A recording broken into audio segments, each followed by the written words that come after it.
Welcome to the Northwest Sports Fanatics YouTube channel. I am your host, Orion. I got a great show for you here today between the Arizona Diamondbacks and the Seattle Mariners. First pitch is going to be here in roughly 5 minutes. So let's cue up the music, take a look at the thumb, and let's get into the starting lineups. Happy Saturday, everyone.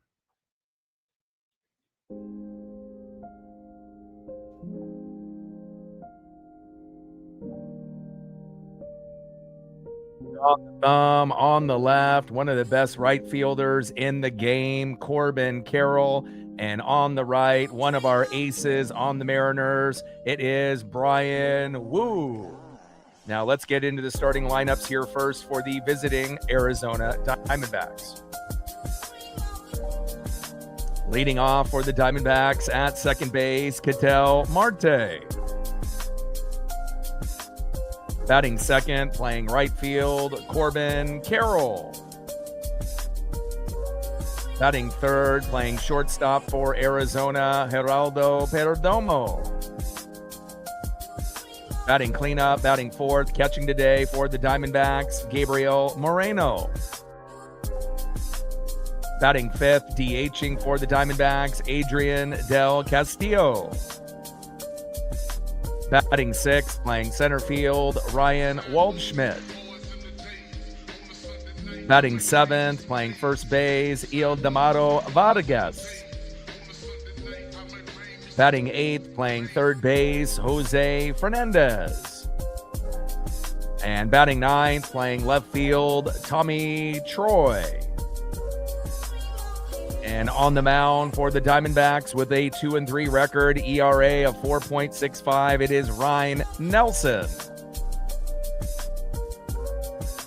Now let's get into the starting lineups for your Seattle Mariners. Leading off for the Mariners at shortstop, one of the heroes last night with 2 homers, J.P. Crawford. Batting second in center field, who homered as well, getting the most home runs in a single month with 9. Can he make it double digits with 10 today? I sure hope so. It's J-Rod, Julio Rodriguez. Batting third, playing first base, it's Nails, Josh Naylor. Batting cleanup, batting fourth, left fielder, the hero last night and the most consistent hitter for the Mariners since the beginning of the season, Randy Arozarena. Batting fifth, playing right field, Luke Raley. Batting sixth, playing second base, Cole Clutch Young. Batting seventh, DHing for the Mariners, the Italian stallion, Dominic Canzone. Batting eighth, catching today for Seattle, Mitch Garver. And batting ninth, playing third base, Colt Emerson. And on the mound for the Mariners with a 4-3 record, an ERA of 3.82, it is our ace, Brian Wu. And we definitely need to get off to a good start. Obviously, we know Kirby has got beat up in his last 2. Wu's last start obviously was not ideal, and hopefully it'll be a little bit better here today. On the channel, every single game this season will be dedicated to Rick Riz, the legend and the icon. 50th year anniversary for the Seattle Mariners, 40-plus years on the radio. He's retiring after this season, so we want to make sure we go out with a bang. And again, we want to dedicate this season to the legend and the icon, Rick Riz. We got a 1.5 game divisional lead. And again, if we win today, we'll be above 500 for the first time this season at this point in first place, which we just acquired, obviously with the Athletics and Rangers holding that spot until just a few days ago. And we're definitely excited to be able to go above 500 and continue our dominance. Obviously, started a little slow, but we're starting to kind of, feel confident and dominant moving forward. And hopefully once we get above 500, we won't look back. We're going to be shooting for 100 likes, 100 on that dono train, and 5 to 15 subs. Let's get it, baby. Shout out to my boy Brooks Beats with the best beats on YouTube. Let's get everything situated here.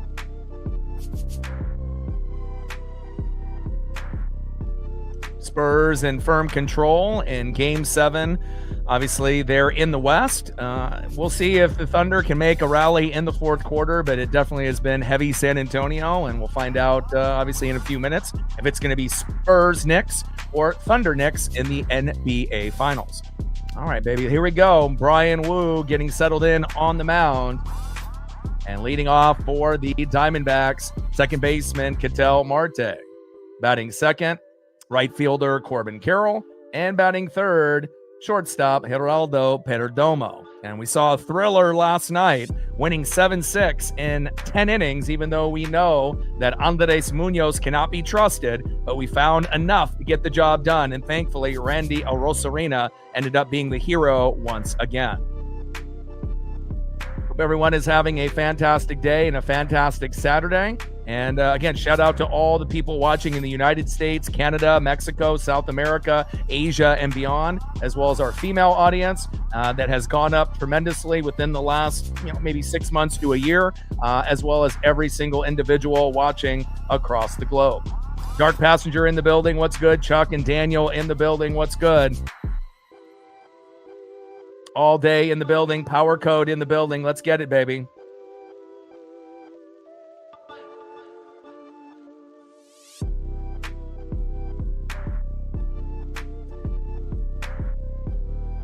Yeah, the fantasy stats should be correct, but based on how many he's had this month. So obviously the most that he had in a month was 8, and obviously broke that, yesterday there.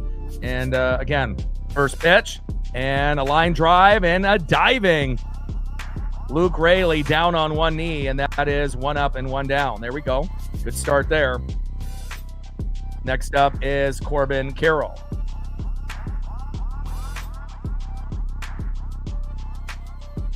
Ketel Marte trying to get ahead of the count, but good defense there by Luke Raley. First pitch to Corbin Carroll, fouls it back to the T-Mobile bricks. 0-1 count.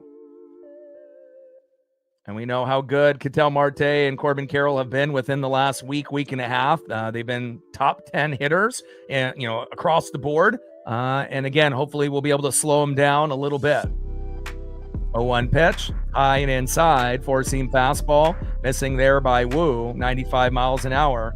1 ball and 1 strike to Corbin Carroll. 1-1 pitch, low and away, four-seam fastball, 95 miles an hour. There by Brian Wu. 2 balls and 1 strike to Corbin Carroll. 2-1 pitch, fouled that one off, out of play. Four-seam fastball, 96 miles an hour there by Wu. 2 balls and 2 strikes to Corbin Carroll. Mike in the building, what's good? 2-2 pitch.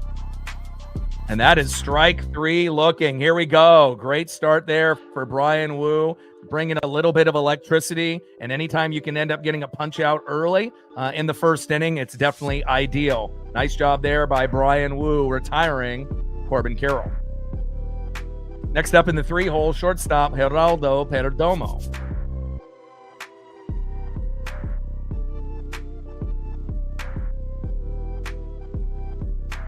First pitch to Perdomo is high and away with a four-seam fastball, 95 miles an hour, 1-0 count. Yeah, same thing, Hawks. It's pretty much the same thing for Vargas, Masterboni, and Brandon Donovan around June 4th, June 5th. And as far as Cal Raleigh is concerned, it's around that same time, but don't be surprised if it ends up being a little bit later, or they give them a little bit more time to get right. But again, it could end up being around that time where we get a lot of those guys back, Vargas, Masterboni, but we're really hoping, to be able to get Brandon Donovan back to be our leadoff hitter, and obviously Cal Raleigh.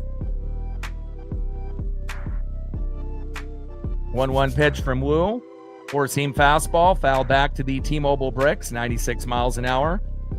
1 ball and 2 strikes from Wu to Perdomo. Sean in the building, what's good? Hawks in the building, Mike in the building, Power Code in the building. Dank getting us started off with a $5 holla. Appreciate you. Every dollar counts. And that is strike 3 looking. I love it, baby. Let's go. Brian Wu locked in early. And again, it really isn't one of those things for, Wu and Kirby, typically they're pretty good, within the first few innings, but then usually, a meltdown more than likely will happen, around the fourth inning and beyond. Usually fourth, fifth inning, things get a little shaky. Usually the first 3 innings are pretty good, normally for Kirby and Wu. But again, things have gone a little sideways for Kirby in his last 2 starts. Wu's last start definitely wasn't good. But again, hopefully the bats will be able to come alive and give us a little bit of run support. And again, if we end up, being in a position to win the game, hopefully we don't see Mooney. Hopefully they'll put out, I don't think they're going to put Brash out there, and he didn't look good yesterday, but maybe Jose Ferrer. He did end up being a closer, for the Nats before we ended up acquiring him this season for about half of the year last year. And I know that Dan Wilson won't do it, but again, based on what we've seen out of Mooney this year, definitely the most untrustworthy player on the team, even more untrustworthy than Luis Castillo, and that is crazy. All right, let's go to the bottom of the first inning, and let's see if we can end up getting an early lead here on Saturday night. Dank with a 5, appreciate you. We're at 5 on the Dono train, 95 to go. Leading off for the Mariners with 2 home runs and some great defense yesterday, shortstop J.P. Crawford. He's making a case that, hey, if you want to pay me a little bit less, I still want to be on this team next year. May not be a starter, but could end up being a role player if he's willing to take less money. And again, he's definitely been getting a little bit better after some of those mistakes, obviously on defense. Batting second, center fielder, it's J-Rod Julio Rodriguez. And batting third, first baseman, it's Nails, Josh Naylor. And on the mound for the Diamondbacks with a 2-3 record, ERA of 4.65, Ryan Nelson.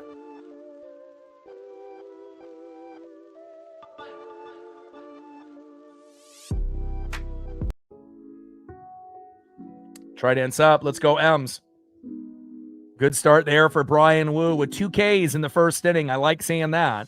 And again, we just need to get everyone on the same page. And, with the Mariners, it's always one thing or another, with hitting being a little poor, we got that back. But now the pitching is, getting a little bit sideways, starters and bullpen. But again, had just enough to get the job done last night. We're in first place. We're 1.5 games up on the Athletics. And hopefully we can win today to go a game above 500. First pitch is fouled off there by JP. 0-1 count. 0-1 pitch, high and away. Cutter, 93 miles an hour, missing there by Nelson. 1 ball and 1 strike to J.P. Crawford. We need that Soto mojo, baby. 1-1 pitch, popped up into left field, fading out of play. Sinker, 95 miles an hour there by Ryan Nelson.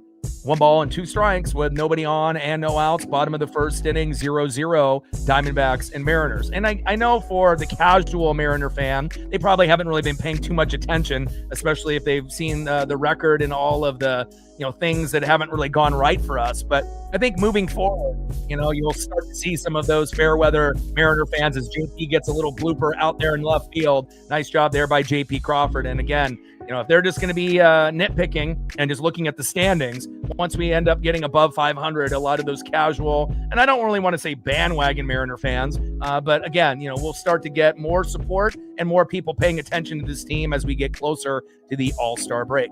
Nice base knock there by J.P. Crawford, and as for us diehards, regardless of record, we're going to be paying attention first pitch to last pitch. It doesn't matter. Nice job there by J.P. First pitch to Julio Rodriguez, a little slow dribbler, going for a double play, throw to first, and nice run there by Julio, but not in time, and Julio grounds out into the double play, unfortunately, and that is 2 away. Next up in the 3-hole, first baseman Josh Naylor. And we obviously hit and do a few double plays last night. We ended up seeing Cole Young making a spectacular double play, kind of catching it to himself and throwing to first. And hopefully we'll be able to get a few double plays for Brian Wu here today as well.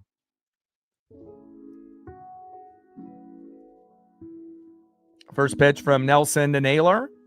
Popped up. And that is out of play behind the plate. 0-1 count. Four-seam fastball, 94 miles an hour there by Nelson to Naylor.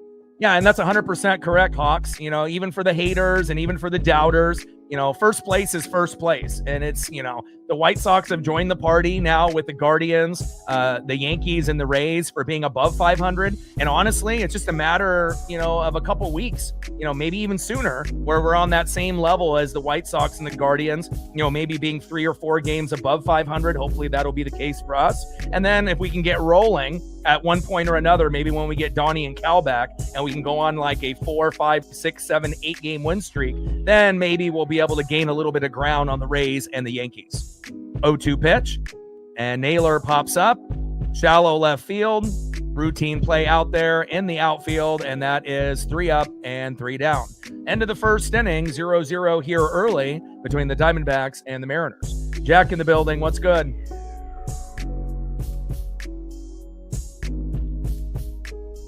Trident's up. Let's go, M's.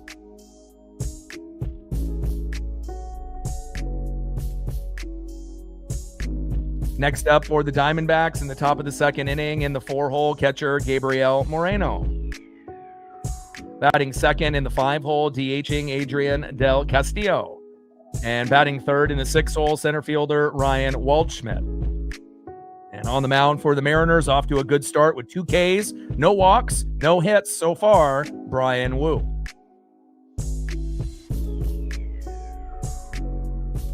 We're at 5 on the dono train, 95 to go, 78 subs to go to 24,200. And looks like we gained a sub. Appreciate you.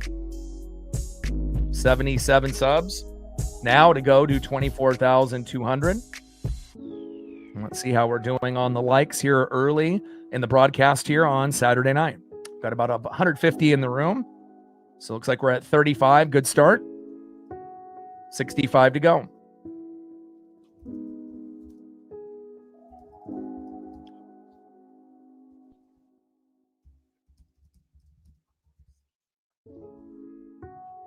There we go. All day's on it.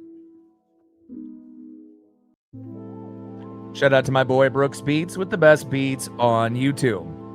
End of the first inning, 0-0 here early between the Diamondbacks and the Mariners. Corbin Carroll and Brian Wu looking good there on the thumb. I'm definitely excited about the opportunity to be able to be above 500. And again, the National League is quite a bit better, than the American League, based off, win-loss record. But even though the Mariner record, maybe 29-29, if you're looking at the plus minus, based on how many runs that we've scored and how many runs the opponent has scored, we're actually one of the best teams in the American League, even though the record may say 29-29 and 15-15. But we're definitely putting up a good amount of runs, especially lately for the Seattle Mariners. First pitch from Wu to Moreno, takes a strike looking with the sinker, 94 miles an hour, 0-1 count.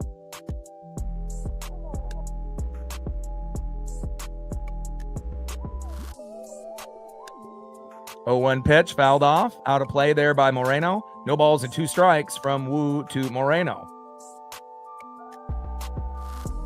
Jim in the building, what's good?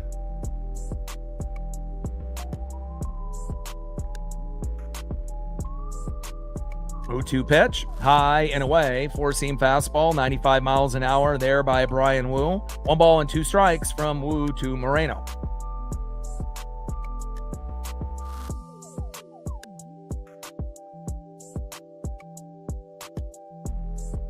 One-two pitch. Big swing and a miss. There we go. Wu is electric here early. Third punch out for Brian Wu already.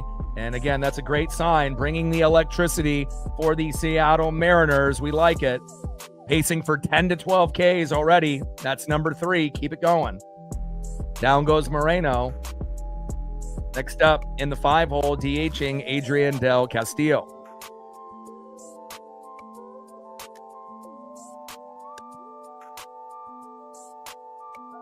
First pitch, takes a strike looking right down the middle with a 4-seam fastball. 96 miles an hour there by Brian Wu, 0-1 count.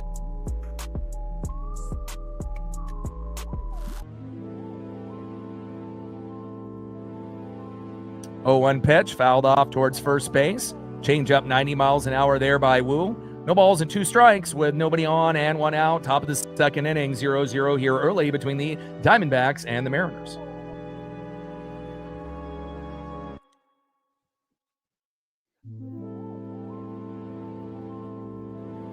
a lot of individuals have stepped up. We definitely have had some unexpected poor performances by, Castillo, Gilbert, and especially Andres Munoz. But Gilbert's getting slightly better. Castillo had a good start, his best of the year in his last start that he did the piggyback with Bryce. And, I wish I could say the same for Mooney, but Mooney right now is the most unreliable player on the entire team, which is kind of a crazy thing to say based on his performance with the Mariners the last couple years. But, just can't trust him one bit. And honestly, they need to make a change. But will Dan Wilson make the change? Probably not. Pitch fouled off there by Del Castillo, low and at the knees with the slider. 1 ball and 2 strikes with nobody on and 1 out.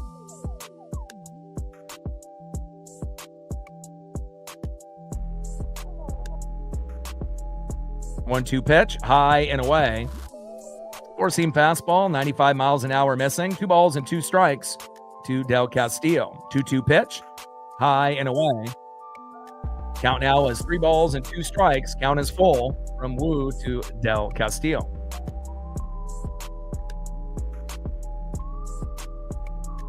3-2 pitch from Wu. Big swing and a miss. Wu is electric here early. Let's go. And this is a good hitting team in the Arizona Diamondbacks. That's 4 Ks for Brian Wu on 21 pitches. Let's go. Could be a 10 to 12 K type of game, and we love that. Nice job there by our ace, Brian Wu. Electric early. Next up in the 6 hole, center fielder Ryan Waldschmidt.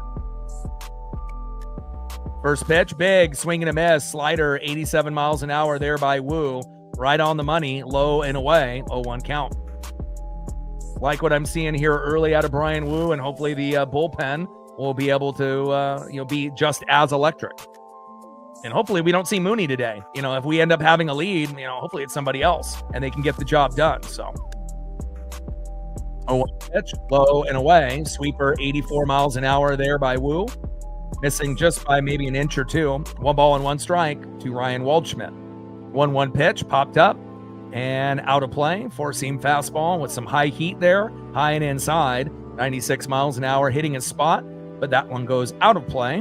1 ball and 2 strikes with nobody on and 2 outs. Top of the second inning, 0-0 between the Diamondbacks and the Mariners.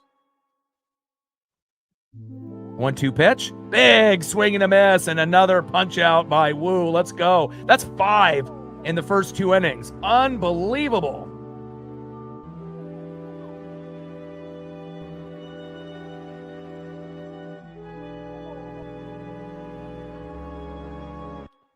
Nice job. And I really do feel, when all of our pitchers are on, I think Brian Wu is the most electric.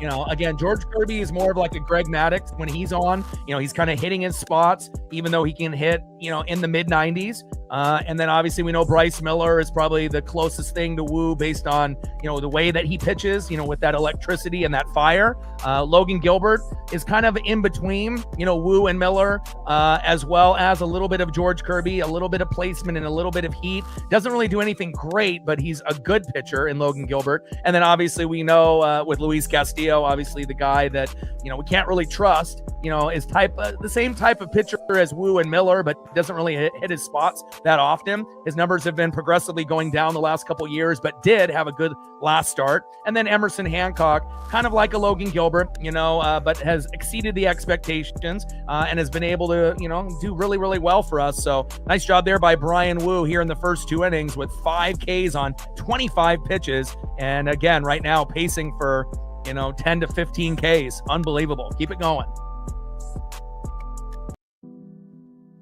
Let's see who's up next here for the Mariners, and let's see if we can take an early lead. Next up for the Mariners, the most consistent hitter from the beginning of the season, left fielder Randy Arozarena. Batting second in the 5 hole, right fielder Luke Raley. And batting third in the 6 hole, second baseman Cole Clutch Young. Trident's up. Let's go, M's.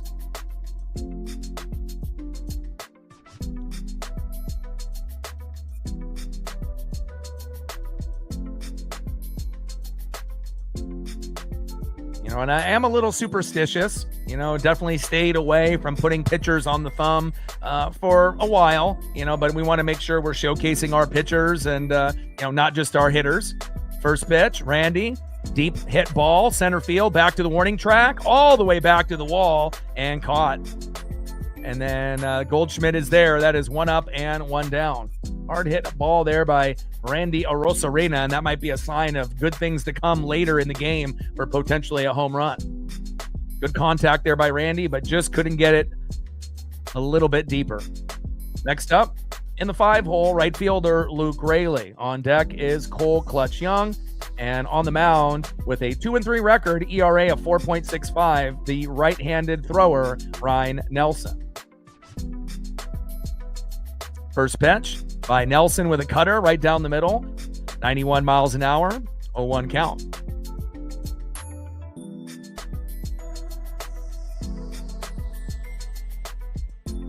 12 home runs and 30 ribbies by Luke Raley, being a part-time player, leading the team in those two categories as a part-time player. Unbelievable. Imagine if he actually played full-time, how many home runs he'd be at. I'm not saying he would be, Munetaka Murakami or Schwarber or Aaron Judge or Ben Rice, but you have to assume that he'd have a few more. Somewhere probably, realistically, probably somewhere in that 16 to 20 range. You have to assume he'd have at least 5 to 8 more, maybe even more than that, 1-1 pitch, high and away, four-seam fastball, missing there. 96 miles an hour, 2 balls and 1 strike to Luke Raley. 2-1 pitch, fouled back behind the plate. Cutter, 91 miles an hour there by Nelson. 2 balls and 2 strikes with nobody on and 1 out. Bottom of the second inning, 0-0 here early between the Diamondbacks and the Mariners. Yeah, and again, it always makes you kind of wonder. 2-2 pitch, high and away. Count now is full with that slider missing. 87 miles an hour, 3 balls and 2 strikes to Luke Raley. And again, we've been on the, opposite end of that as well, where we end up walking a guy and then the next guy crushes us and we lose. And they ended up walking one individual. 3-2 pitch, hard hit ball, deep right field, back, and gone! Luke Raley does it again. Someone please, for the love of God, make him a full-time player. Luke Raley, unbelievable, 390 feet, just like in this photo. Back, see ya! 1-0 Mariners. Let's go. Brian Wu bringing the electricity. And guess what? Luke Raley is doing the same with a nuke for you. Let's go. Tridents up. Let's go, M's.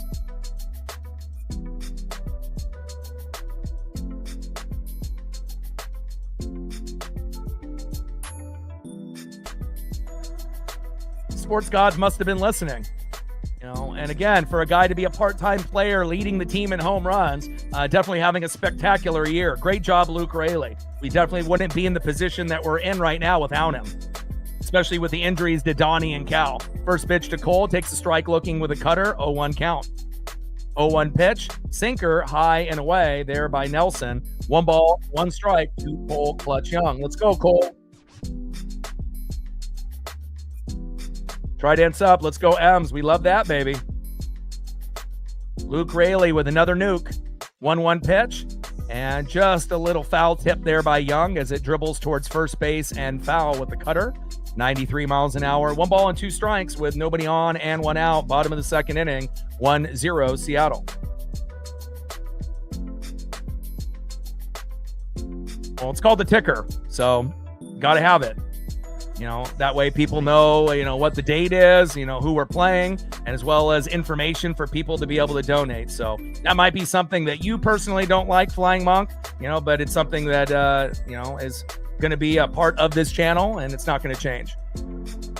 Little dribbler there by Cole Young, grounds out to the shortstop, and that is 2 away.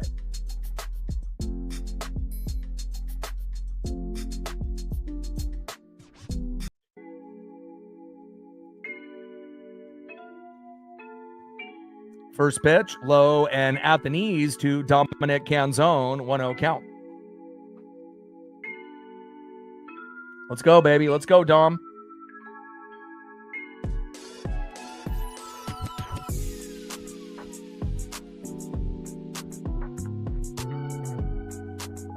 1-0 pitch, hard hit ball, deep right field, back. See ya! Dominic Canzone getting the job done, baby. Let's go. Another solo dinger, and here we are, the Seattle Mariners in 2026. We're finding our rhythm. 2-0 Seattle.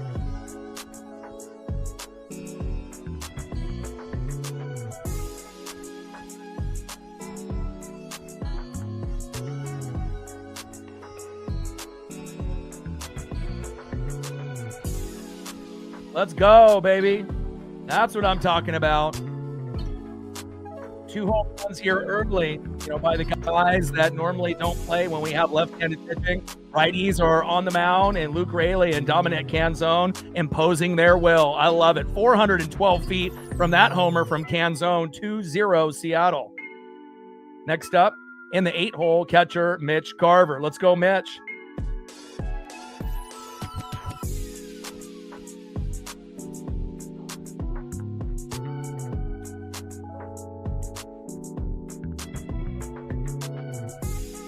ABS challenge in there for a strike. Bottom of the second inning, 2-0 Seattle.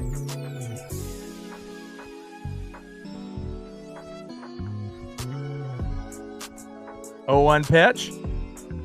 And Garver pops it up into center field. And that catch is made, and that is finally out number 3, but not after Luke Raley and Dominic Canzone do the business. Flying Monk with a 10er. Appreciate you. We're at 15 on the Dono train. 85 to go.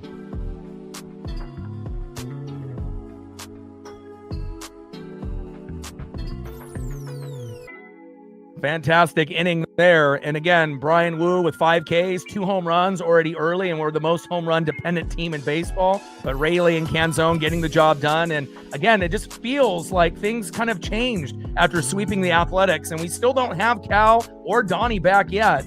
But it kind of feels like, even though they're not on the team, playing with us on the daily, kind of feels like they're back to me. Like, just the vibe in the clubhouse. And again, I know we're going to get an emotional lift, once they're actually there and available to play with us. But again, we are loving what is happening right now. We got a 1.5 game lead on the Athletics. And again, we win today. We get our, above 500 record. And again, we're definitely, hungry for it, so to speak.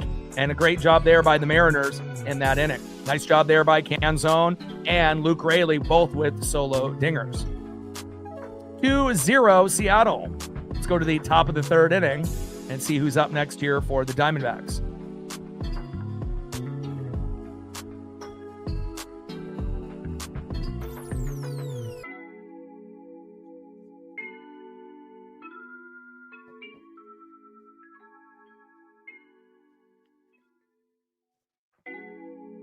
Next up for the Diamondbacks, first baseman in the 7-hole, Ildemaro Vargas. Batting second in the 8-hole, third baseman, Jose Fernandez. And batting third in the 9-hole, left fielder, Tommy Troy. Tridents up. Let's go, M's. And so far, Brian Wu has been electric with 5 Ks within the first 2 innings. Unbelievable. Great job there by our guy, Brian Wu. Got to make up for that last start. Kirby tried and was pretty good for a few innings until he had a meltdown, and obviously we're very lucky that we ended up getting the victory yesterday.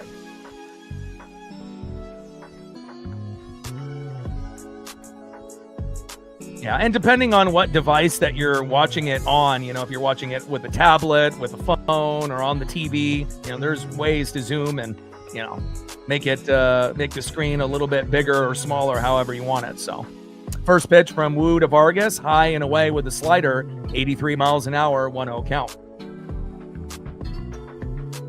Yeah, Tommy Troy definitely looks very, very young. Top of the 3rd inning, 2-0 Seattle. 1-0 pitch, shows bunt, pulls back, 4-seam fastball, 94 miles an hour.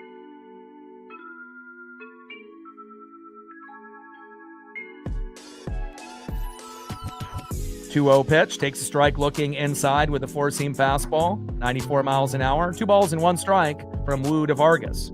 Let's go, Wu. 2-1 pitch, Popped up and behind the plate and foul. Four-seam fastball there by Wu. 2 balls, 2 strikes with nobody on and no outs. Top of the third inning, 2-0 Mariners. Brian Wu with 5 Ks already. And we have 2 solo dingers by Luke Raley, 390 feet, and Canzone, 412 feet. They both were solo dingers, but we'll take it. 2-2 pitch, popped up. Shallow right field. And Raley hustling in to make the play. Cole Young was there as well as Julio behind him. Good athleticism and hustle there by Luke Raley. And Raley's dramatically improved not only, what he's been able to do in the box with the home runs and the RBIs, but as a defender in right field. Normally that's going to be Victor Robles, but now they're doing the splits with him. When we go against left-handed pitching, he'll be out there in right field, Victor Robles, and when we go against righties, it'll be Luke Raley. But Luke definitely has improved. Not as much of an athlete as like Julio or Robles, but still good enough of an athlete to make most of those plays. Good job. Next up is Jose Fernandez. First pitch, takes a strike, looking low and at the knees, 0-1 count. Shout out to Dank Bud and Flying Monk getting us started on the Dono train. Rebecca in the building, what's good? 0-1 pitch, a little slow dribbler right to Wu, underhand throw to Naylor, and that is 2 up and 2 down. Everything going Seattle's way here early on. Right ends up, let's go M's. Let's go.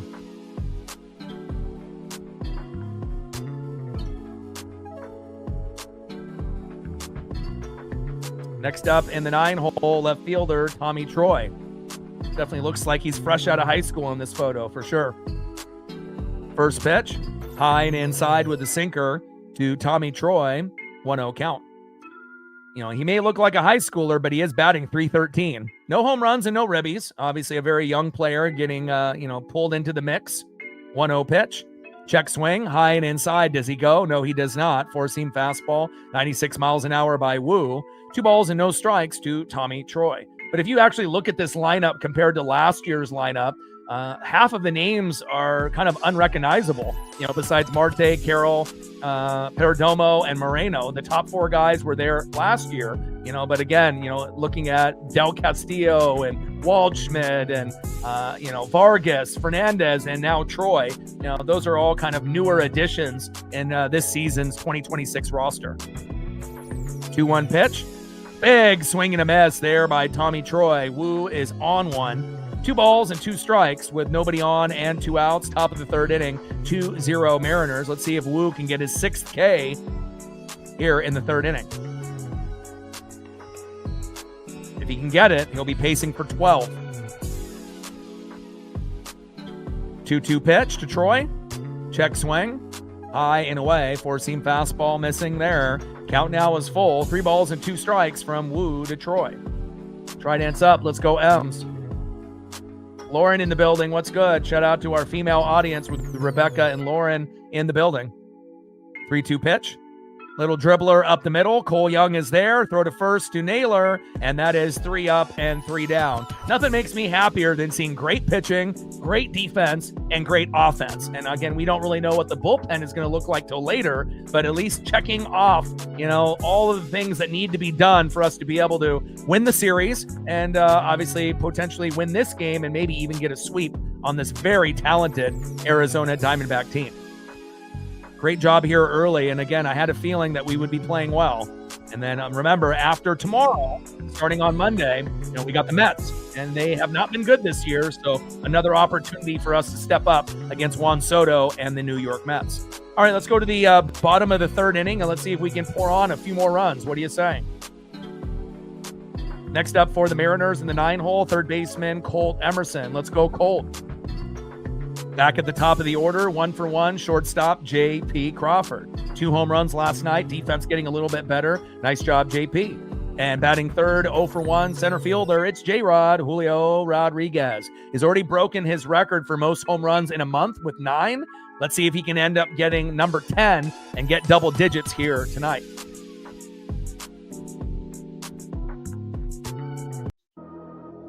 Shout out to my boy Brooks Beats with the best beats on YouTube.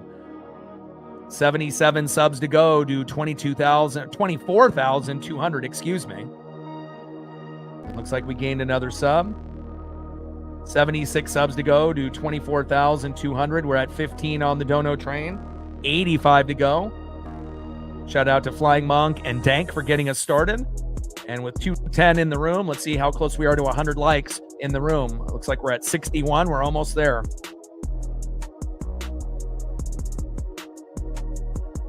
$39 more to get to 100. Let's go. All day, you're on it. Appreciate you. You're doing a great job.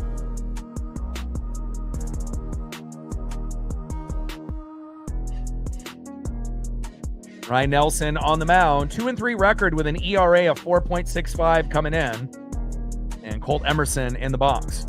First pitch from Nelson. Big swing and a miss by Emerson. Four-seam fastball, 96 miles an hour, 0-1 count. Come on, Colt.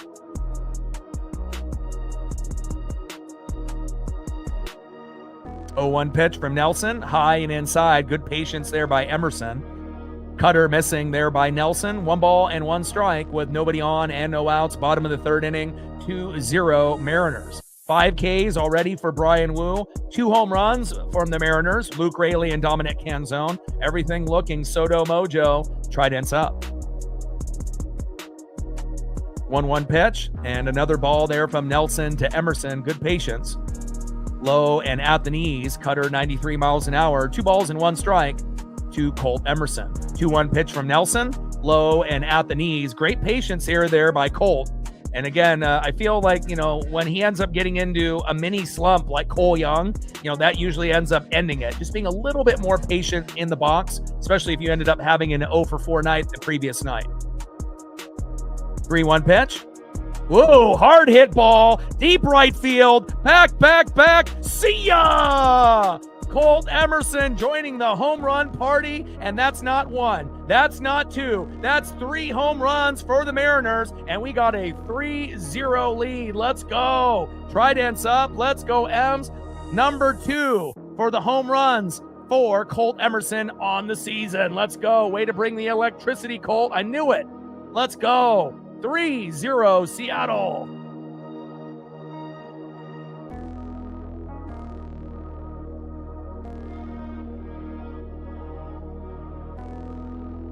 And for the most home run dependent team in baseball, we are lifting off. Let's go. Next up is J.P. Crawford. First pitch to J.P. pops it up into shallow center field. Unfortunately, that will not be home run number 4 for the Mariners as he pops up and pops out, and that is 1 away. Let's go, baby. I love it. Home runs already by Luke Raley, Dominic Canzone, and Colt Emerson. Love it. Next up is Julio Rodriguez. And again, this is not a bad team that we're facing. They're one of the best teams in the National League, 31-25. But again, I told you, at the beginning of the game, there would be a little bit of wiggle room. They were 13-14 going into the game yesterday. And obviously we got the dub. So now they're 13-15 on the road. So they're very good at home, but a little bit of wiggle room on the road since they don't play as well. And we're definitely taking full advantage here tonight, as well as last night, even though Mooney almost fucking lost it for us. But thankfully, Randy stepped up. First pitch is fouled off there by Julio. 0-1 count. 0-1 pitch, high and away. 1 ball and 1 strike from Nelson to Rodriguez. Slider 89 miles an hour missing by Nelson on the line. 1-1 pitch from Nelson. Julio, hard hit ball. Shallow center field. Going a little bit deeper, back, and gone!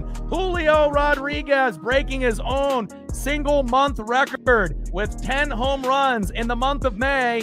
And just like that, that's home run number 4. 4 solo dingers. What the hell is going on? I am loving it, baby. Let's go. Tridents up. Let's go, M's.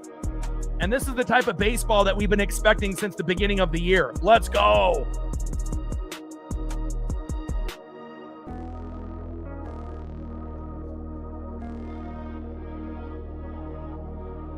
That's what I'm talking about, baby. And again, yeah, they're all solo dingers, but we're not going to complain. Hell, there's been plenty of games where we've gotten 0 home runs. So again, to be able to be this hot and have 4 solo dingers, we had 4 home runs against the A's, but they were kind of spread out.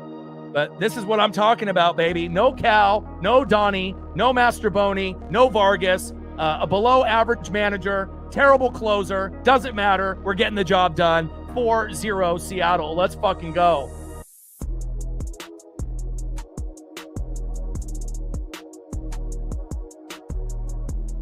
Looks like we're going to have Spurs going against the New York Knicks in the finals, and the Spurs were dominating that whole game. They ended up winning 111-103. I'm not surprised. Even though Game 7 was in OKC, they kind of felt like they were the more motivated team with Wemby, and they already won the championship last year, had some key injuries that kind of held them back, and again, we are going to see a Spurs-Knicks final, and we'll see how that goes, obviously, when that gets started. First pitch from Nelson to Naylor, takes a strike looking with a curveball, 81 miles an hour, 0-1 count.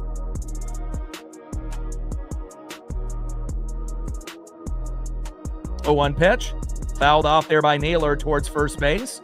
No balls and 2 strikes from Nelson to Naylor.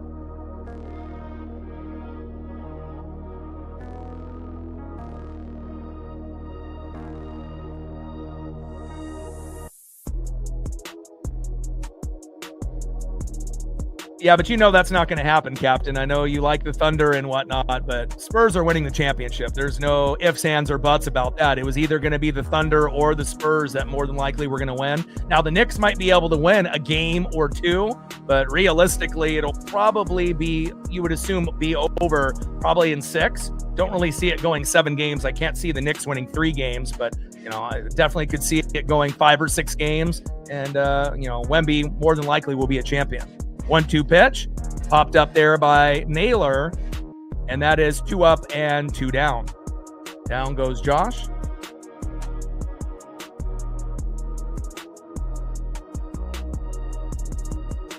Next up in the 4-hole, left fielder Randy Arozarena, the most consistent hitter for the Mariners since the beginning of the year, and the hero with the game-winning RBI after Mooney ended up blowing. You know, obviously what we ended up having, you know, anytime we end up having a lead by a run or we're tied, it just seems like he always gives up a run or 2. And thankfully, Randy was able to get it done in extra innings with that big RBI. 296 average, 6 home runs, 26 ribbies, and just a few hits will get him above 300, which he has been, you know, kind of on and off, you know, right under 300 and just a little bit over. 0-1 pitch. And tries to jam Randy and does, and that goes towards right field and foul. Slider 88 miles an hour there by Ryan Nelson. No balls and 2 strikes to Randy Arozarena.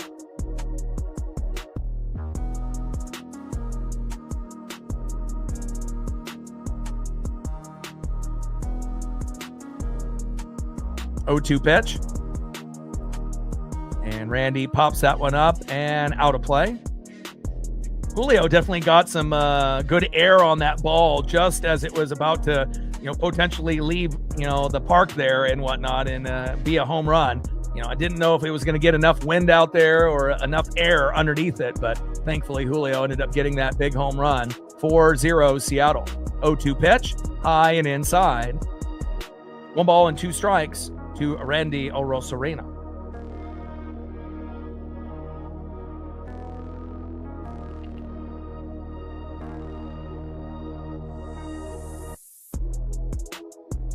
One-two pitch, and Randy with a little blooper, throw to first, and that is 3 up and 3 down, but not after. We get big home runs by Colt Emerson and Julio Rodriguez. I think I like the trend here. So we go in the 2nd inning, and we have 2 home runs, right? We get one from Luke Graley, and then we get one from Dominic Canzone, right? And then all we have to do is wait 1 more inning, and then we get another 2 home runs. A Colt Emerson solo dinger, and then a Julio Rodriguez solo dinger. And that's the most that he's ever had in a single month in his career. He's at 10 now. And I did have a feeling that he was going to get it either today or tomorrow. And let's see if any of those 4 players can hit a 2nd home run. Probably a good chance that one of them might end up doing it. And we'll see if anyone else wants to join the home run party. End of the 3rd inning, full domination by the Mariners, by Brian Wu and the hitters, 4-0 Seattle. And that's what makes us dangerous. Even though we're not 100% and we have a shitty closer, below average manager, guys that are hurt like Donnie and Cal, we can still compete with anybody. whether that be the Yankees or the Rays or the Guardians or the White Sox this year, we're definitely going in the right direction, and Rick Riz loves it. Let's see who's up next here for the Diamondbacks as we go to the top of the fourth inning. Next up for the Diamondbacks, 0 for 1, leadoff hitter, second baseman Ketel Marte. Batting second, 0 for 1 with a K, right fielder Corbin Carroll. And batting third, 0 for 1 with a K, shortstop Geraldo Perdomo. Right ends up, let's go M's. 76 subs to go to 24,200. Looks like we gained another sub since the last commercial break. Appreciate you.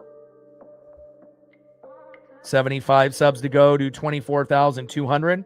We're at 15 on the Dono train with Dank and Flying Monk. Appreciate the two of you. 85 to go there. And we got almost 250 in the room. Let's see how close we are to 100. We're getting there. We're at 77 likes. 23 to 100. And if you are one of those individuals out of the 253, we need 23 of you out of the 252 in the room. And if you hit that like button, we'll be there.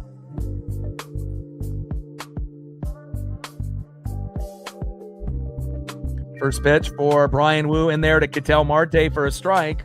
0-1 count. 0-1 pitch. Fouled off. Just a little foul tip there by Marte with the sweeper. 82 miles an hour. No balls and 2 strikes from Wu to Marte. And I definitely feel, with Wu, just like every pitcher on our staff, when they're on, they're on. But when, things are obviously off, there's no doubt about it. And, you can tell with the aura, the vibe, and the confidence on the mound, but 0-2 pitch, big swing and a miss. Another punch out there by Brian Wu. But if you actually watch the demeanor and body language out of our starters, it definitely feels like when Wu is on, he's our most dominant pitcher out of the 5 or 6 that we have. We got George Kirby, you got Emerson Hancock having a great year, Logan Gilbert, Luis Castillo, Bryce Miller looking great after the injury. But, in my opinion, no one is on kind of like the Wu level. And again, even though the other guys are good, but it feels like, when Wu is on, it's just a little bit different of a level of dominance when he is electric. First pitch to Corbin Carroll, fouls that one behind the plate, 0-1 count. He's my favorite starter out of everyone that's there. Not to say that I don't like Kirby or, Gilbert or Castillo. Obviously, we know how we feel about Castillo. Miller and Hancock obviously have done pretty well, but... And that one ends up going on top of the dugout of the Diamondbacks and going into the crowd. No balls and 2 strikes to Corbin Carroll.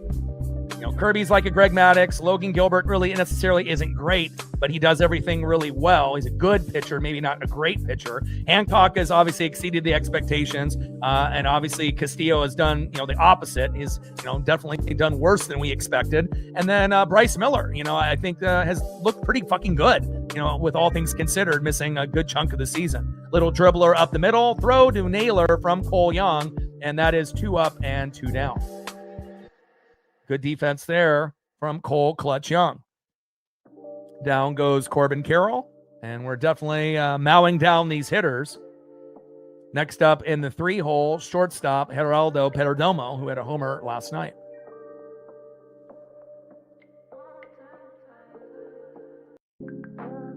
Shout out to my boy Brooks Beats with the best beats on YouTube. First pitch, sinker missing there, high and away, 95 miles an hour there by Wu, 1-0 count. Top of the 4th inning, 4-0 Mariners. Wu is electric. Obviously has not given up a hit. He's got a no-hitter and 6 Ks, no walks, which is awesome with only 45 pitches. And we got solo dingers by Rayleigh, Canzone, Emerson, and Julio. And again, it definitely feels like, something has kind of changed internally and externally with this team after sweeping the Athletics. 1-0 pitch, takes a strike looking right down the middle, 4-seam fastball, 94 miles an hour, 1 ball and 1 strike from Wu to Perdomo. And Perdomo calls time. John with a 20, appreciate you, the love and support with the channel. Me and Paisley got much love for you and your pups as well. John, honey, thank you so much for your support to the channel. Captain says we're 3 away from 90. Let's get there, baby. 1-1 pitch popped up. Julio is there. And that is 3 up and 3 down. No fly zone in full effect. And let's get a couple more home runs. What do you say? I mean, we got 2 solo dingers in the second, 2 solo dingers in the third. Hell, let's get 2 more solo dingers in the fourth. And let's see if we actually have the guys up that could do it. Let's go to the bottom of the fourth inning and let's see if we can make this game 6-0 or even more. Next up, 1 for 1 with a run, RBI, and a solo dinger, Luke Raley. Let's go, Luke. Batting second, 0 for 1, second baseman in the 6 hole, Cole Clutch Young. Let's go. And batting third, 1 for 1 with a run and an RBI and another solo dinger early in the matchup, Dominic Canzone.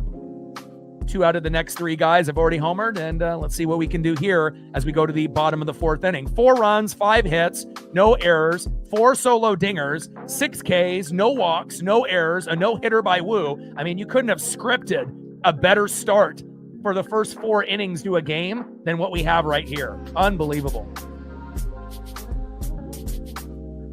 Trident's up. Let's go, M's. 75 subs to go to 24,200.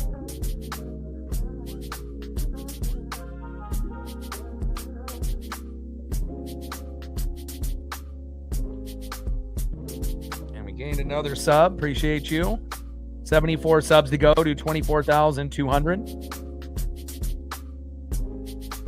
And shout out to Dank, Flying Monk, and Sean for getting the party started. We are at 35, 65 to go on the Dono train.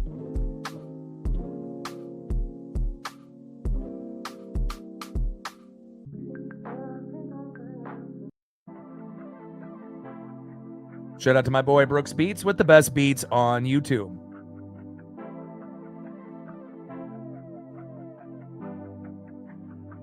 And then on the flip side, Nelson, 3 innings pitched, 5 hits, 4 earned runs, no walks, no Ks, 41 pitches, 29 strikes, gave up 4 dingers already, and he hits Raley on the elbow on the first pitch, and his ERA is 5, and we have a feeling that's going to go up a hell of a lot before this one is over.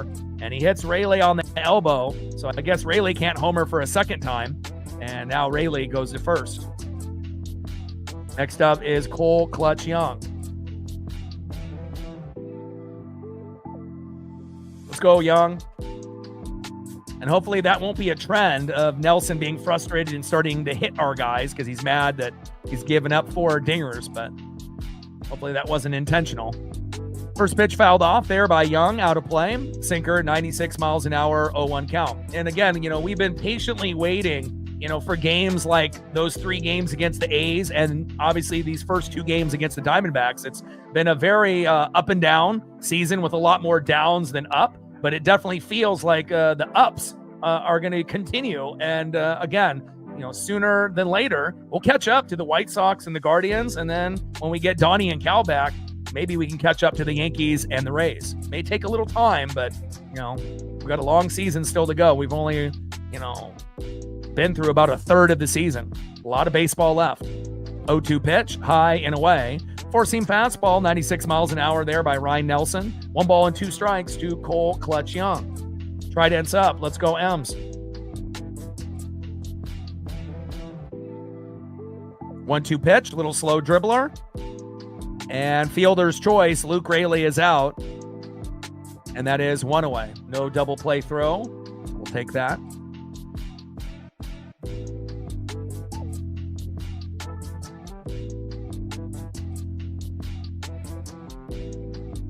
Next up in the 7 hole, DHing Dominic Canzone.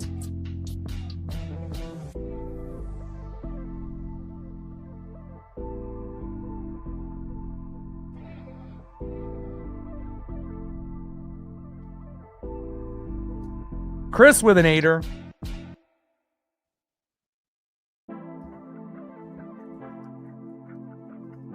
Appreciate you, Chris.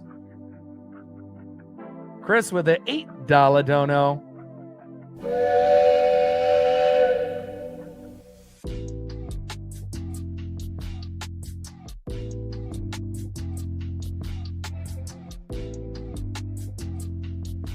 First 2 pitches fouled off there by Dominic Canzone. High and inside, 4-seam fastballs, 96 and 95 miles an hour by Ryan Nelson. No balls and 2 strikes to Dominic Canzone. 0-2 pitch, low and at the knees with a curveball missing. 1 ball and 2 strikes to Dominic Canzone. See if the Italian Stallion can homer again. Let's go, Dom.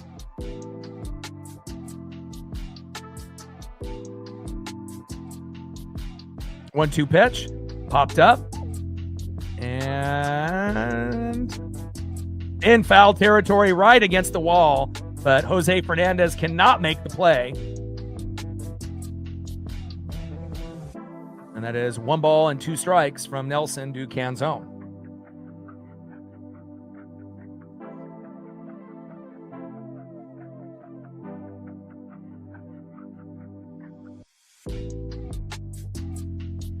Bottom of the 4th inning with a runner at first. Cole Young with 1 out. 4-0 Mariners. Brian Wu with a no-hitter and 6 Ks so far. And we got 4 solo dingers by Rayleigh, Canzone, Emerson, and Julio Rodriguez. Wild. 1-2 pitch. Fouls that one off. High and away. 4-seam fastball, 96 miles an hour by Ryan Nelson. 1 ball and 2 strikes to Dominic Canzone.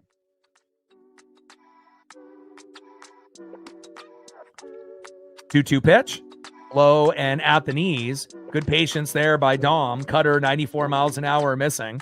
Count now is full. 3 balls and 2 strikes with a runner at first. Cole Young with 1 out. Bottom of the 4th inning. 4-0 Seattle. Captain says we hit 100. Let's go. We're at 100. 100 more to go. We got 285 in the room and half of the game to go. 3-2 pitch. Big swing and a miss. Down goes Dominic Canzone, and that is 2 up and 2 down.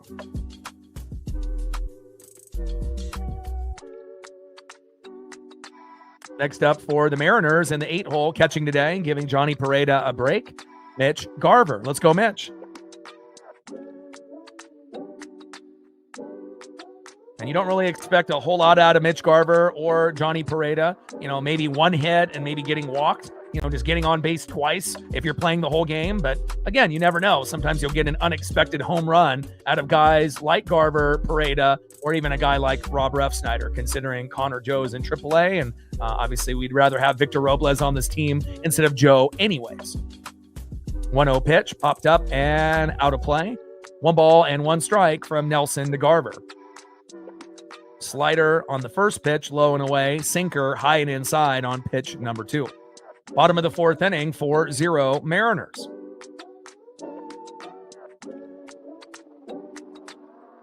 One pitch, and Garv just gets a little piece of that, going towards third base and foul. 1 ball and 2 strikes to Mitch Garver. Let's go, Mitch.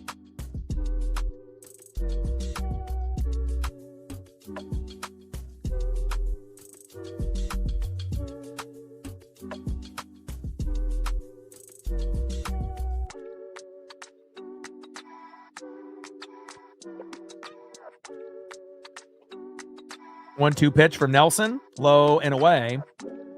2 balls and 2 strikes to Mitch Garver. Shout out to my boy Brooks Beats with the best beats on YouTube. Bottom of the 4th inning, 4-0 Mariners. Runner at first with 2 outs. Brian Wu with 6 Ks and a no-hitter.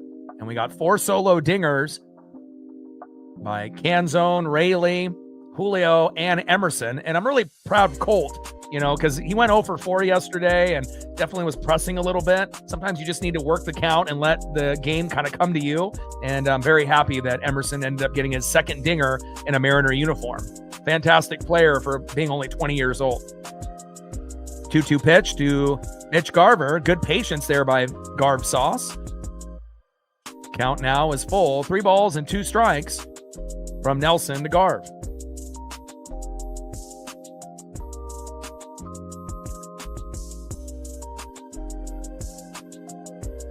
Three-two pitch, big swing and a miss. Down goes Mitch Garver, and that is out number 3. Let's go to the top of the 5th inning and see who's up next here for the Diamondbacks.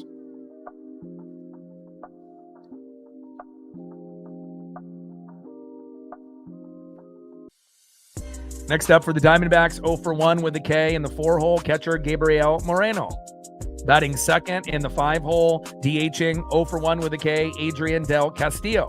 And batting third, 0 for 1 with a K in the 6-hole, center fielder Ryan Waldschmidt.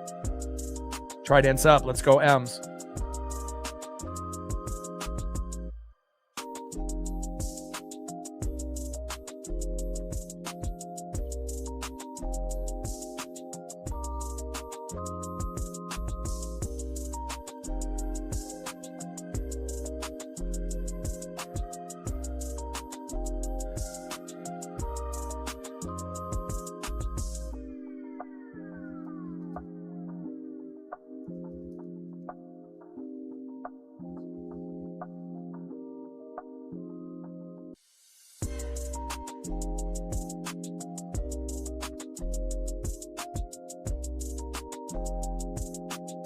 $74 subs to go to 24,200. Gained another sub since the last commercial break. Appreciate you. 73 subs to go to 24,200. Shout out to our female audience, as well as all of our new subs and all of our OGs in the United States, Canada, Mexico, South America, Asia, and beyond. I appreciate you very, very much.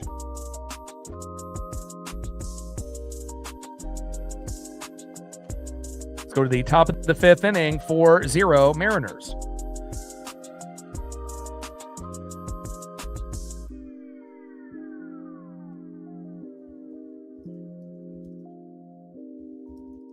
And we're at 106 likes, 94 to get to 200. Let's go.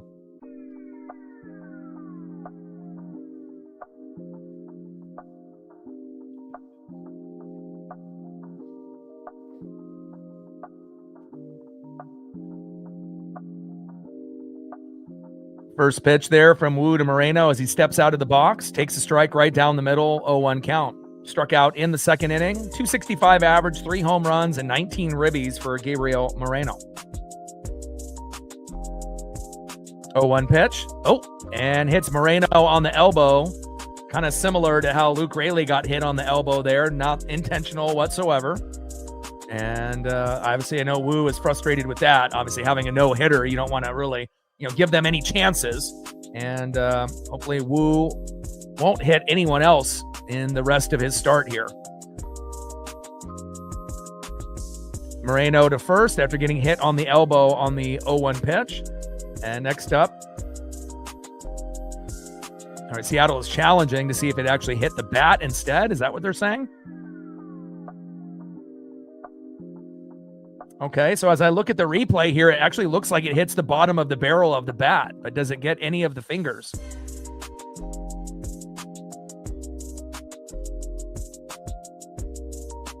Looks like it just hits the bottom of the knob of the barrel, so this might get overturned. Sometimes you'll end up getting a little bit of a piece, and it also depends on the reaction, of the hitter. He sells it, he's shaking his hand like, he got hit on the finger, but if you're watching the replay, kind of looks like it just hits the bottom of the barrel of the bat. So hopefully this will get overturned and he'll be able to get another punch out here on Moreno.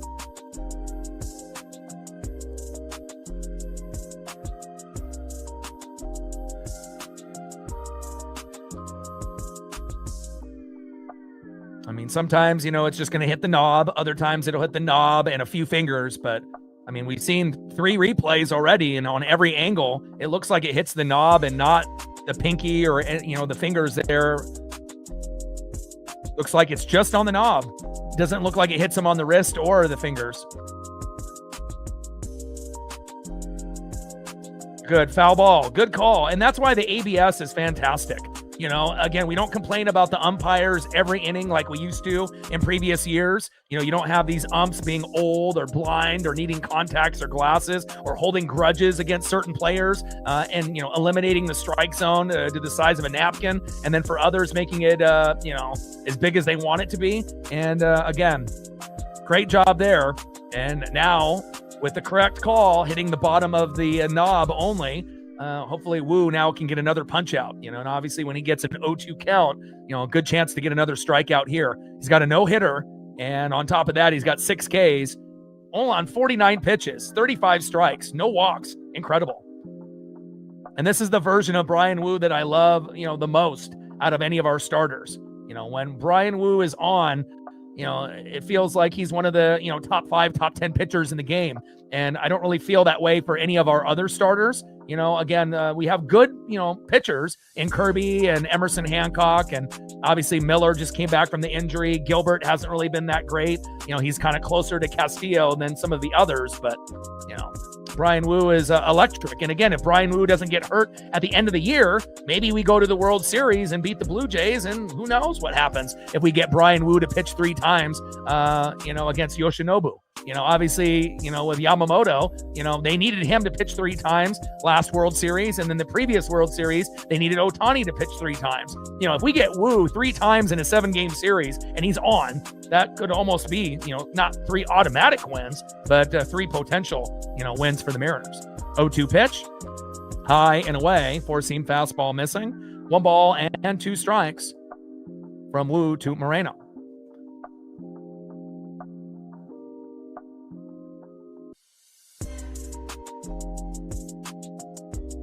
One-two pitch, big swing and a miss. I had a feeling, and that's the 7th punch out there for Brian Wu, my boy.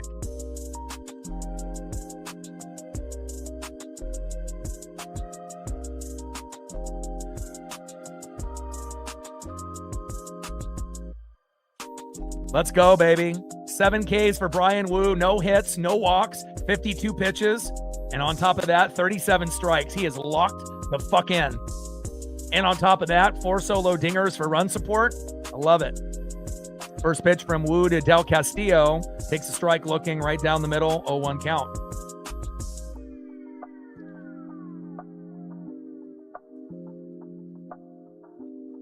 Oh, 1 pitch. Big swing and a miss. No balls and 2 strikes from Wu to Del Castillo. Well, I don't know if I would say we have 6 good starters. We have 6 starters. We have, maybe 4 that I would say that are good, and then 2 that need to get better in Gilbert and Castillo. Castillo hasn't been good this year, and Gilbert started off slow, but is starting to get a little bit better, but still not really that trustworthy. But I think with Miller and Hancock, Wu and Kirby, those guys for the most part are a little bit more trustworthy than Gilbert and Castillo, but there's still time, for Gilbert and Castillo to kind of catch up. 1-2 pitch and a slow dribbler over the middle, and Wu gives up his first hit of the game. Nice base knock there by Del Castillo. But, at least Castillo isn't the worst player on the team, which is Andres Munoz at the moment. But, hopefully guys will get better. But if not, we got to be able to make a shift to like Jose Ferrer as the closer. But I don't know if Dan is smart enough to do that. Next up is Ryan Waldschmidt. And I normally would say, hey, Matt Brash, but he looked terrible yesterday. I don't know if he's injured or what's going on with him. But you can always tell with the delivery of the pitchers, if they're off, like if they have to throw their whole body into it. And you definitely have seen Logan Gilbert do that this year, Brash yesterday, and obviously Andres Munoz on almost every opportunity. It's like, it's so difficult for them to get that ball, to home plate, and they have to use like their whole body, extending their legs and, just throwing their whole body into every pitch. And that's not what you want to see. And typically when you see pitchers that are doing that, that usually means that they're injured or they're having issues physically and mentally. 1-1 pitch, little dribbler up the middle. And not in time for the double play, but we do get the fielder's choice. And Waldschmidt is safe at first. And that is 2 away. Good play there by Colt Emerson.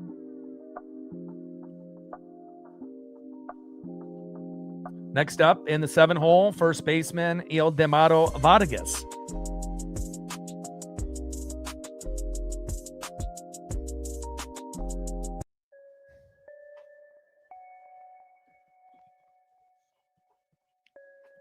And I really hope, Castillo and Gilbert can improve. Obviously Castillo being the worst pitcher as the starters doesn't surprise me because he has been, for the last couple of years. But Gilbert, being kind of bad this year surprised all of us. But Emerson Hancock has been better than expected. So those guys kind of switch places, so to speak. So Gilbert a little bit worse, Hancock quite a bit better. And again, we just need everyone to, get on the Wu level. 0-1 pitch. Low and at the knees, change up 88 miles an hour. 1 ball and 1 strike with a runner at first and 2 outs. Top of the 5th inning, 4-0 Seattle. Yeah, and not only is it a grip issue with the slider for Mooney, I think it's mental too, and again, he tries to throw as hard as he can, but he can't hit the strike zone.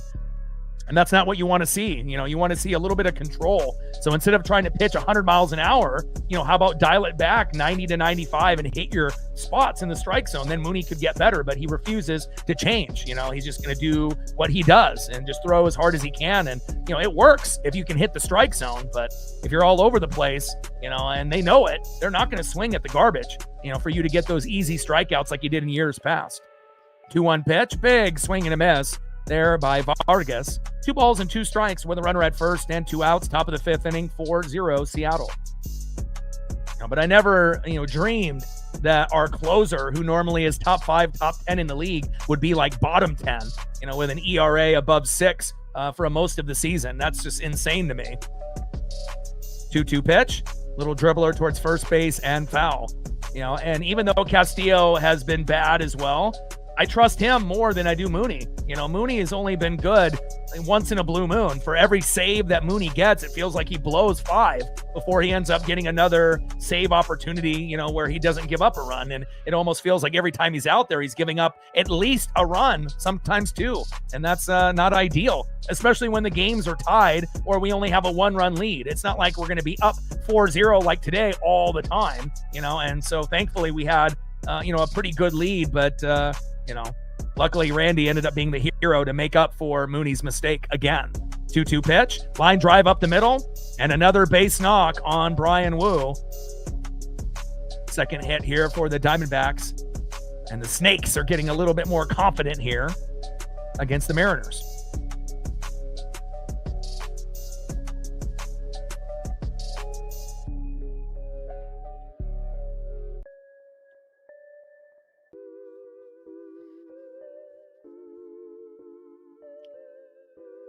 All right, we got a mound visit, and this is a perfect time to have one with runners at first and second with 2 outs. Next up is Jose Fernandez. And it's just about, letting Wu know, hey, and this is something that always happens, with pitchers, no matter who you are. A lot of times you start to, tire down a little bit, or, the other team starts to kind of figure out, maybe the pitches that could be coming, and you start to see a little hiccups, usually in the 5th inning when guys typically go 6. And let's just see if these, bumps in the road can be limited, and hopefully we can keep the game 4-0. First pitch to Jose Fernandez, in there for a sweeper. 0-1 count. Top of the 5th inning, runners at first and second with 2 outs. Wu still with a 2-hitter. We can't complain about that. He had a no-hitter going into this inning, but he does have 4 solo dingers by Rayleigh, Canzone, Emerson, and Julio to help them feel a little bit more confident. And we want Wu to finish strong, especially after his bad performance in his last start. 0-1 pitch, low and away. 1 ball and 1 strike from Wu to Fernandez. And we definitely need to get Kirby back on track. Back-to-back bad starts for Kirby. And again, you just never really know what you're going to get out of this Mariner team from one day to the next. 1-1 pitch, big swing and a miss. 4-seam fastball, 96 miles an hour by Brian Wu. 1 ball and 2 strikes with runners at first and second and 2 outs. Top of the 5th inning, 4-0 Mariners. And I don't have any rookie autos of Gilbert, Kirby, Hancock, Castillo, or Miller, but I do have one of Wu. And again, he's one of those guys that, probably should have been the opening day starter based on what he did last season. And after this year, going into next season, probably a good chance that he'll be the opening day starter. And he should have been already in 2026. 1-2 pitch, low and away. 2 balls and 2 strikes from Wu to Fernandez. Get him, Wu. There we go. That's strike 3 looking, baby. That is 7 Ks for our guy, Brian Wu. And again, when he is on, he is on. 4.2 innings pitched.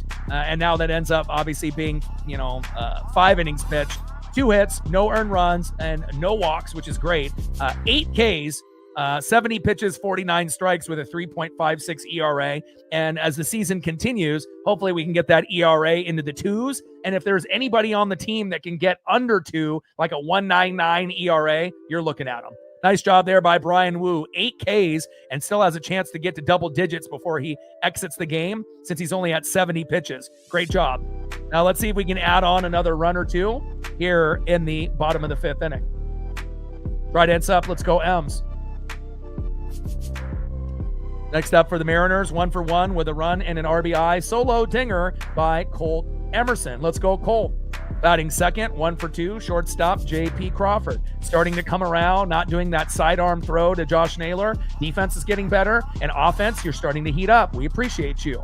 And batting third, 1 for 2 with a run and an RBI, and a home run today as well, giving him the most that he's ever had in a single month in his career. He's got 10. And again, if this feels good that we're getting a good version of Julio, you know, it took him 5 years to have a good first half of the season, but maybe this will be a trend for the rest of his career. You know, the patience and obviously the maturity are definitely showing Julio Rodriguez, the best center fielder in the game, baby. Right ends up. Let's go M's. 73 subs to go to 24,200.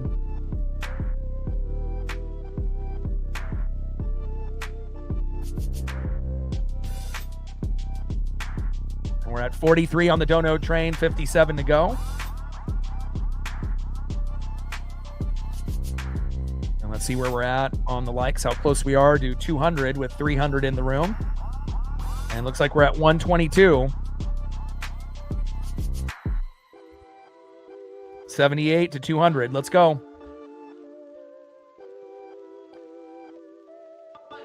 First pitch from Nelson to Emerson. Curveball low and at the knees.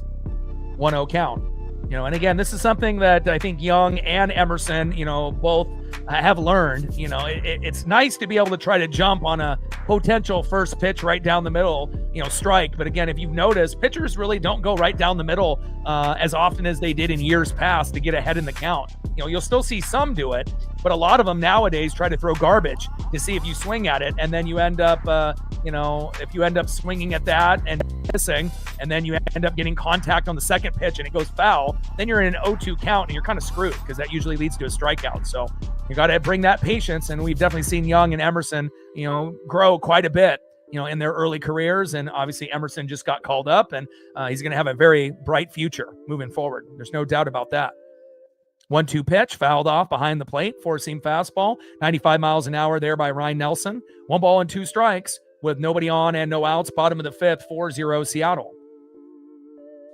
1-2 pitch from Nelson.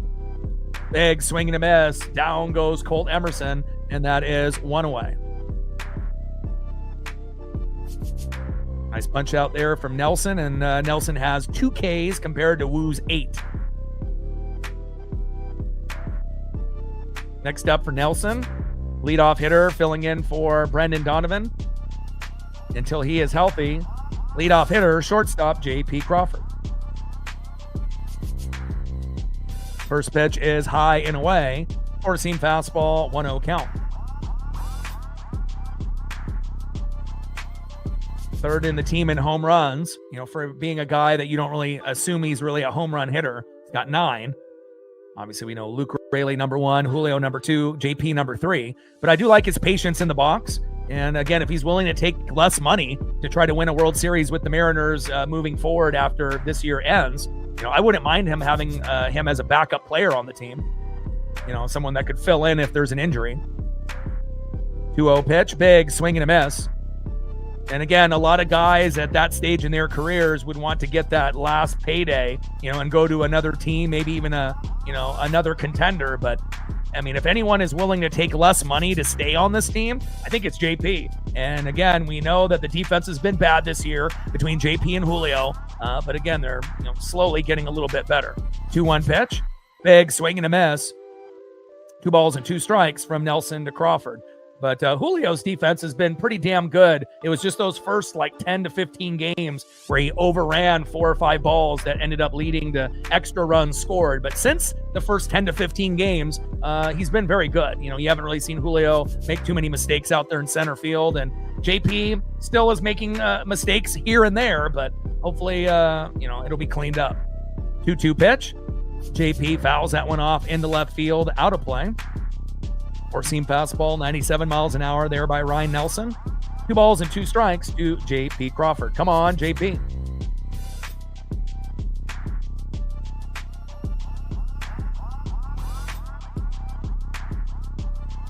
Two pitch, and JP pops it up, and it's in shallow left field. Wow, incredible catch out there in left field. Tommy Troy, I mean, he looks like he's fresh out of high school, but he showed the wheels out there in left field and ran down that ball. Good defense there by Tommy Troy. 2 up and 2 down. Next up is Julio Rodriguez. 1 for 2 with a run, RBI, and a solo dinger. Let's see if Julio can get a hold of another one here. Hyatt Exik Velo on a base hit. Julio Rodriguez, number 1. Acuna Jr., number 2. And Julio has been red hot in May. Second in the MLB in home runs with 10. First pitch is low and away, 1-0 count. And I just like the patience. You don't really see Julio in a lot of 0-2 counts anymore. You know, occasionally, you know, you'll get him, but he's a little bit more patient in the box. He's not swinging as wildly as he did in the first 4 years of his career. And, you know, we knew that, you know, he had the potential, you know, to be like Ken Griffey Jr. in center field of being a good hitter and a good defender. And he's always been a great defender. It's just, you know, he's only been a second half great player until this year. And hopefully he'll be able to put together a great first half and a great second half. 1-1 pitch. Big swing and a miss there by J-Rod. 1 ball and 2 strikes to Julio Rodriguez. Love me some Julio.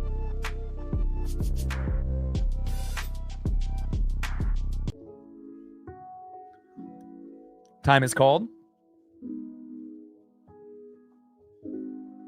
And we know Julio can bring the defense there in the no-fly zone.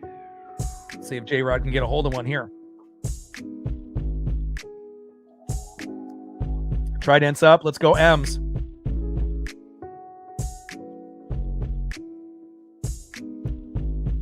One-two pitch. And Julio, line drive into right field, and it drops. Go, baby, go. And Julio Rodriguez with a stand-up double. God, he's so locked in. You know, I love being able to watch Julio play like this in the first half of the season. Beautiful double by Julio Rodriguez on a 1-2 count. You're awesome, man. And again, all of us fans have been waiting patiently for you to get to this point. You know, being able to pull baseballs into left field and right field. Great follow-through swing. You know, great home run power. Great defense besides the first 10 games of the year. And again, it's really coming together for Julio in the box this season. I love it.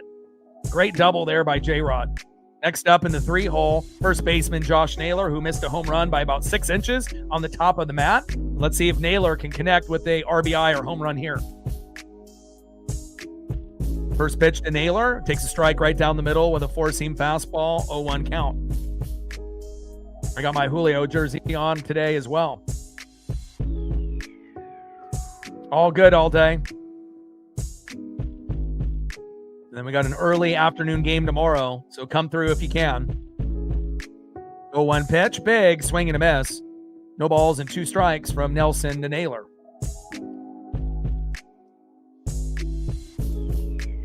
Appreciate all the support all day. Get some rest, my guy. Bottom of the 5th, 4-0 Seattle. Runner at second, Julio Rodriguez, 0-2 pitch. And Naylor with a blooper into left. Tommy Troy is there, and that is 3 up and 3 down. Julio gets stranded at second, but again, I love the double and the patience in the box. It's the end of the 5th inning, 4-0 Mariners. After the 2 solo dingers in the second, 2 solo dingers in the third, things have started to quiet down a little bit here, but again, it's still a good possibility that we can still end up getting a few more runs added on to our tally. Let's see who's up next here for the Diamondbacks as we go to the top of the 6th. Next up for the Diamondbacks, 0 for 1, left fielder in the 9-hole, Tommy Troy, fresh out of high school, and he looks like it.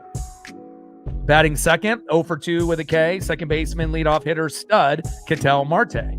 And batting third, 0 for 2 with a K, right fielder in the 2-hole with Seattle ties, Corbin Carroll. Trident's up, let's go M's. 73 subs to go to 24,200. Shout out to all the females watching in the room, as well as everyone watching in the United States, Canada, Mexico, South America, Asia, and beyond. We're at 43 on the Dono train, I believe. 57 to go. And let's see where we're at on the likes as we go to the top of the 6th inning. Got almost 300 in the room. Trying to get to 200 likes before the stream ends. And we're at 132.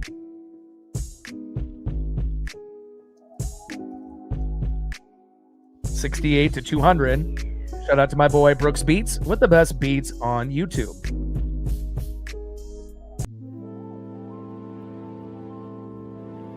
Brian Wu with a 2-hitter. 5 innings pitched, 2 hits, no earned runs, no walks, which is an awesome stat. I love pitchers that don't walk.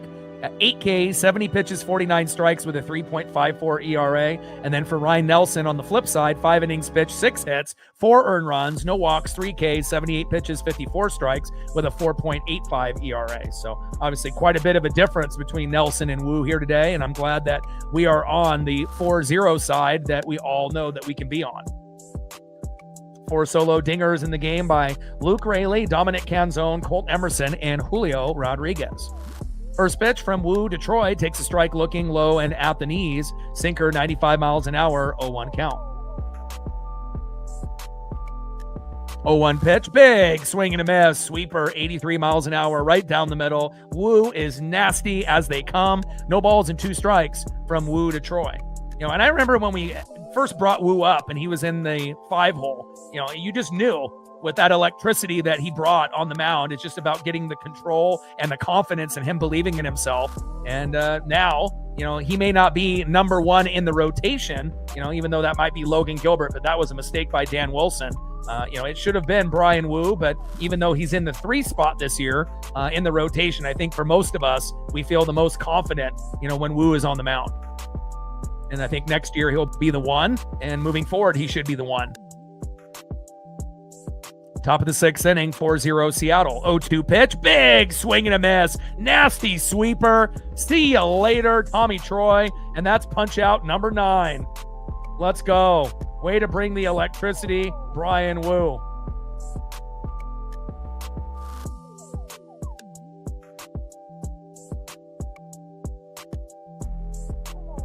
Let's go, baby.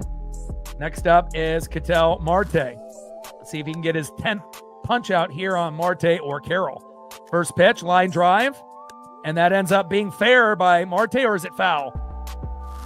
Oh, just foul. Wow. Because if that wasn't, that would have been easily a double. Marte definitely got a laser down first base, but luckily it was just foul.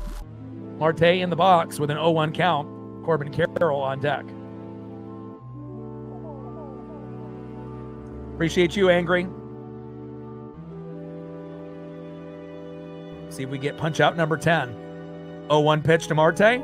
Line drive again towards first base. What a play by Josh Naylor. Flip to Wu. Toe tap on the bag. And that is 2 up and 2 down. What a diving play by Josh Naylor. I love this team. And again, defense is my favorite. I love offense, and I love great pitching, but again, when you can end up making defensive web gems like that with Josh Naylor at first, Cole Young at second, eventually Colt Emerson at shortstop, even though we got JP there now, and then obviously Emerson at third, but eventually that'll be Brendan Donovan. What a diving grab. And usually those diving plays are done by Cole Young or maybe JP Crawford, not necessarily Josh Naylor. Great job. Hawks in the building. What's good? So Brian Wu right now is approaching 10 Ks. He's got a 2-hitter, had a no-hitter, going into the 5th. We had solo dingers by Luke Raley and Dominic Canzone in the 2nd, Hawks. And then Colt Emerson and Julio Rodriguez with solo dingers in the 3rd. So we have 4 solo dingers. Wu is on a 2-hitter. He has no walks. And on top of that, he's got 9 Ks, and he's approaching double digits here if we can get Carroll. Hopefully that gives you everything that you need based on the update there. I got you. And hopefully your breathing issues get better. Diamondbacks challenge, that last pitch. And the call is confirmed that it was a strike. 1 ball and 1 strike from Wu to Carroll. And again, we definitely needed Wu to make up for his last start, where he went a little sideways at the end of his run, and then we didn't get enough run support. And obviously Kirby's been bad in his last 2. But this version of Woo is exactly what we were hoping for. 1-1 pitch popped up to Julio. And that is 3 up and 3 down. Defense has been really on point today as well. I mean, really, check off all the boxes. Starting pitching, check. Ryan Woo with 9 Ks has a chance to get double digits before he exits. He's only at 79 pitches, so he can go one more inning and hopefully get 10 or 11 Ks. The bats have come alive. 4 runs, 6 hits, no errors, and we got 4 solo dingers. So again, by Rayleigh, Canzone in the 2nd inning, Emerson and Rodriguez in the 3rd inning. And again, it's been a little quiet, since the 3rd inning, but again, we're in firm control. And hopefully the bullpen doesn't shit the bed. And honestly, I hope we don't see Mooney. I want to see like Ferrer in the bullpen, get the save rather than eventually having, someone like Mooney come in and give up a run or two. He's just not reliable, but knowing Dan Wilson, we'll see. All right, let's go to the bottom of the 6th and see if we can get another home run, RBI, or a nice little rally going. Next up, cleanup hitter, left fielder, 0 for 2, Randy Arozarena, the hero last night. Batting second, 1 for 1 with a run RBI with the solo dinger. In the 2nd inning, Luke Rayleigh with a nuke. And batting third, 0 for 2, time to get a hit and join the party. Second baseman, Cole Clutch Young. Right hands up, let's go, Rams.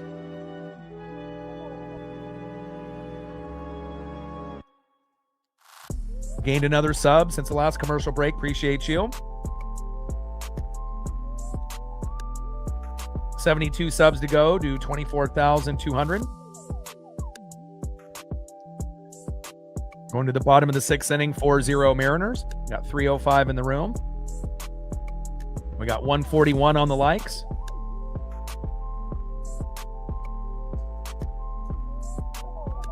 $59 to 200. If you haven't hit that like button yet, please do. We can get 59 people out of the 307. We'll be at 200.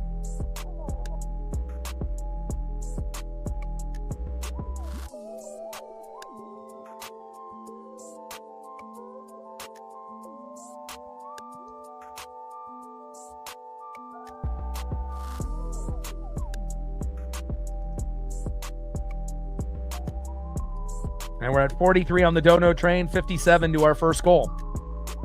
First pitch from Nelson to Arozarena, takes a strike looking, 0-1 count.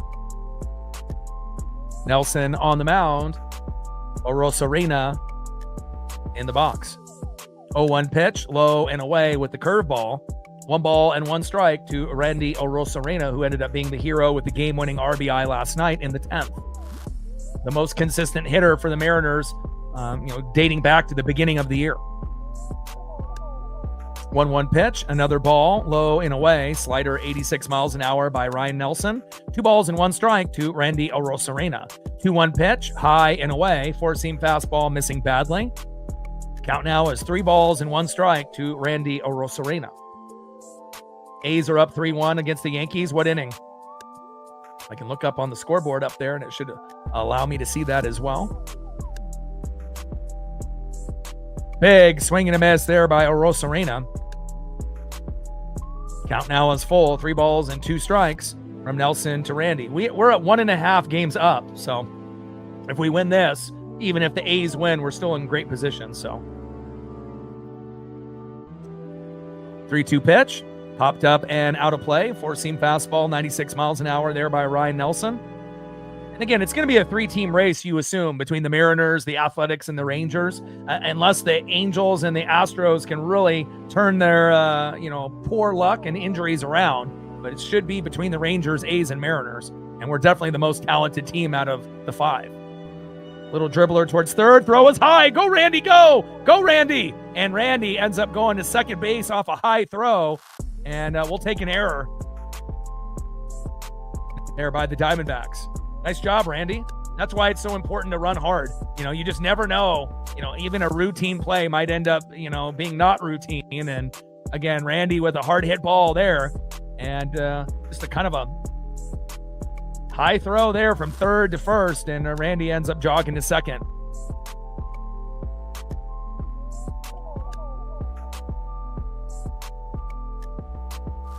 And Jose Fernandez is credited with the error.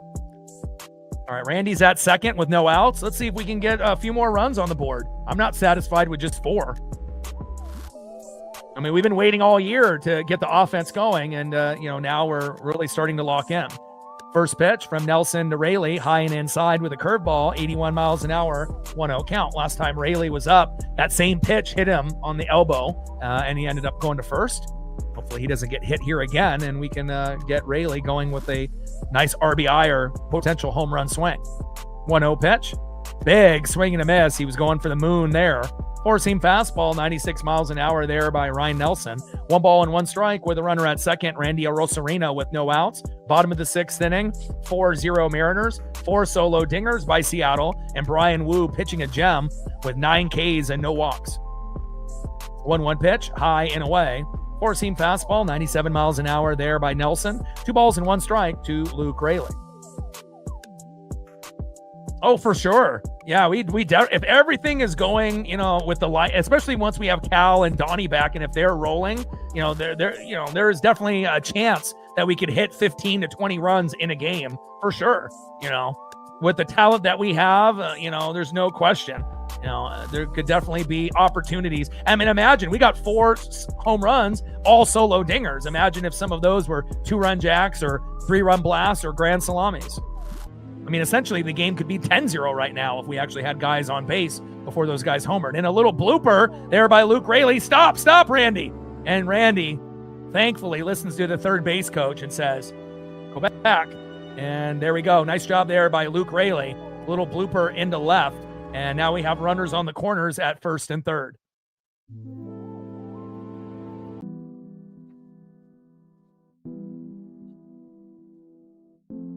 Nice job there by Luke Rayleigh. And time for Cole Clutch Young to get his first hit of the game, and let's make it an RBI. Let's go, Cole.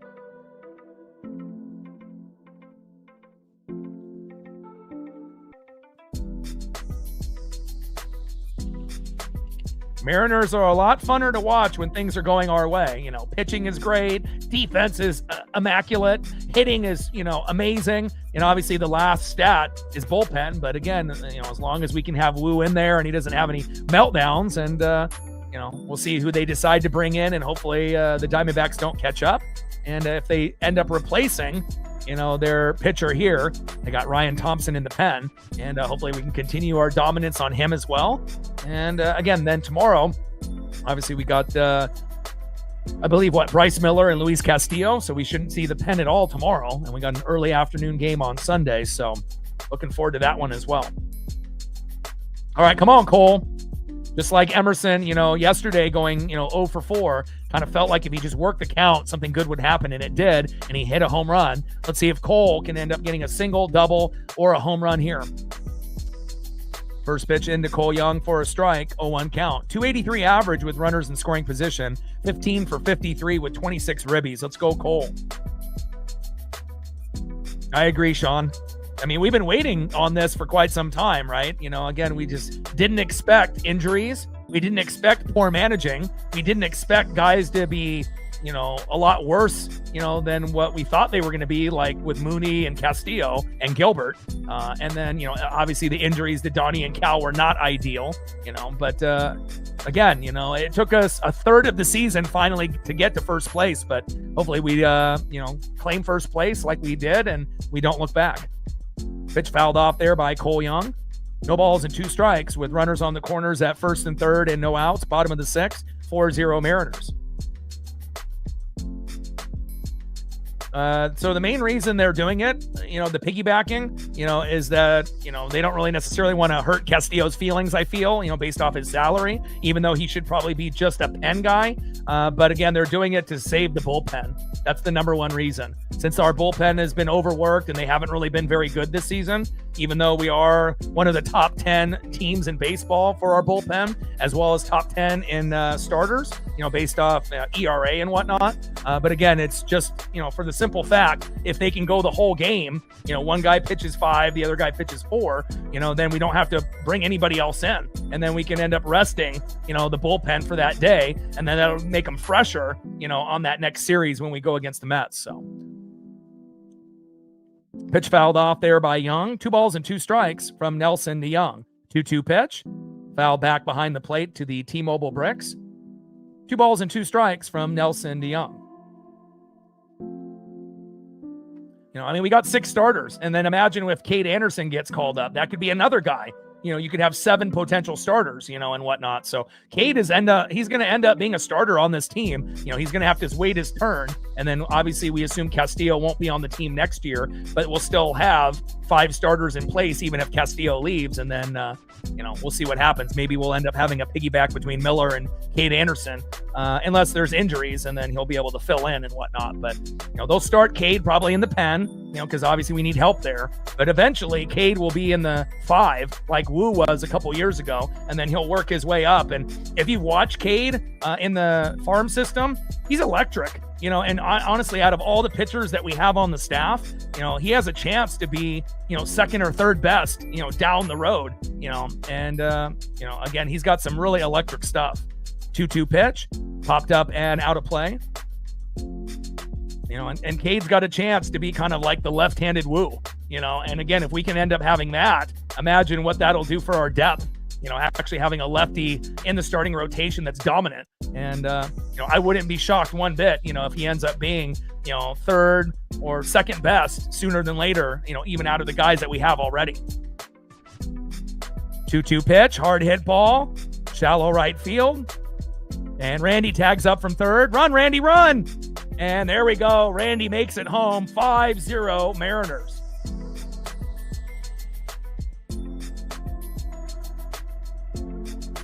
But I like, Cade Anderson's confidence. He won a natty at LSU, and he's very, very poised, calm, cool, collected, cool as a cucumber. And again, it's just going to be amazing once they get Cade up. I already got my wish to come true to have Cole and Colt on the roster. But the last piece that I want Cade Anderson on the team.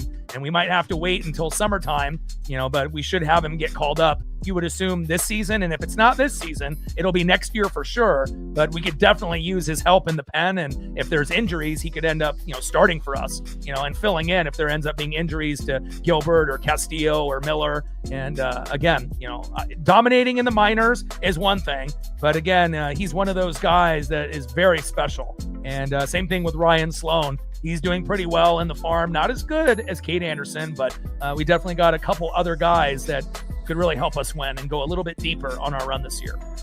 Next up is Dominic Canzone.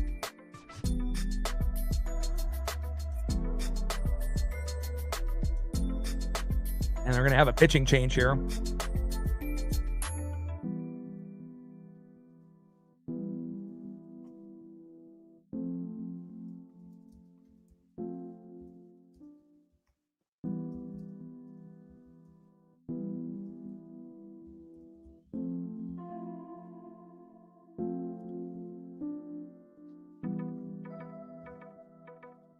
All right, Ryan Thompson is coming in.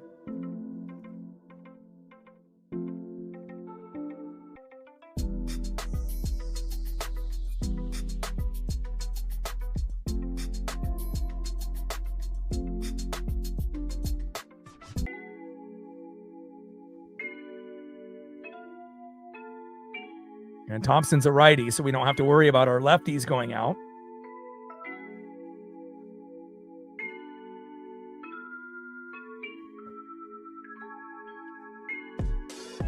All right, so let's look at Nelson's final line.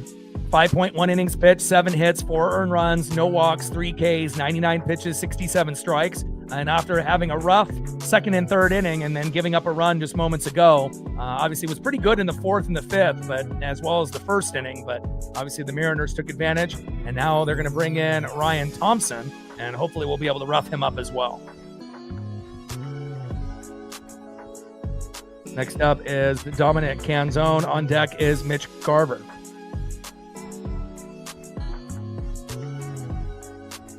See if the Italian Stallion can get the job done here.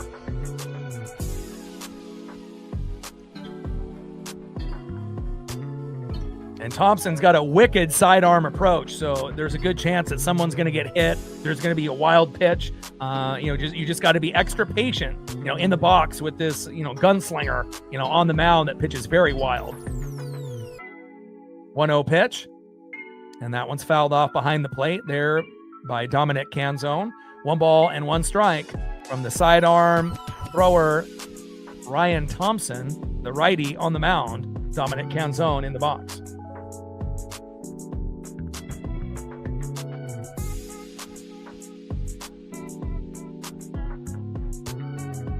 One pitch.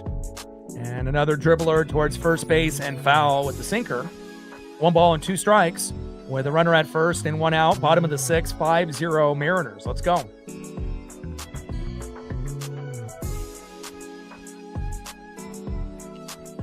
Shout out to my boy Brooks Beats with the best beats on YouTube. 1-2 pitch. High and away. Good patience here from Dom. And again, if you have enough patience off a guy that is a little wild throwing sidearm, I mean, you can draw walks, but again, you have to be patient in the box. 2 balls and 2 strikes to Dominic Canzone. Throw to first, and Rayleigh is safe.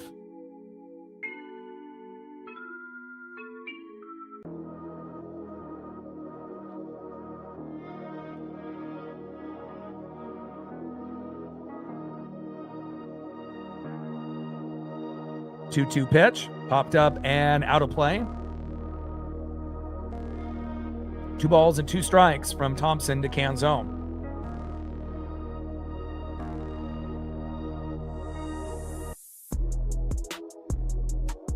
Bottom of the 6th inning, 5-0 Mariners. Runner at first with 1 out.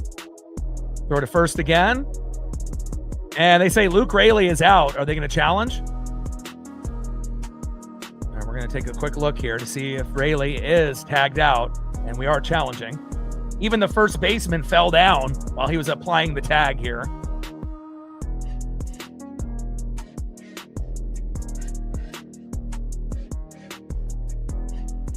I need to see another angle.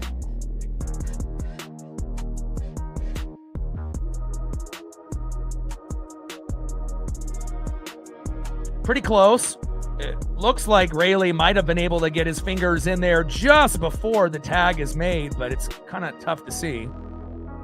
Because you see him reach for his back, but does he actually apply the tag there?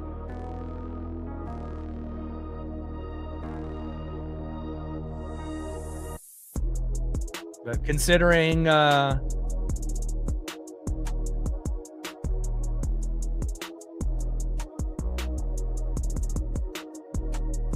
he was called out, by the first base ump, but it's a real close bang play that could go either way. But it looks like, he might have been able to get his fingers back at first, right a millisecond before the tag on the back. But I mean, it's a very bang play. But based off the slow-mo replay, it wouldn't surprise me, if it goes either way. And it was called out on the field, so it's going to be probably hard to overturn that. And we've already gotten 1 call to go in our favor when the ball ended up hitting the barrel, the knob of the bat and not the actual hands of the hitter. So we at least got that one to go in our favor, but.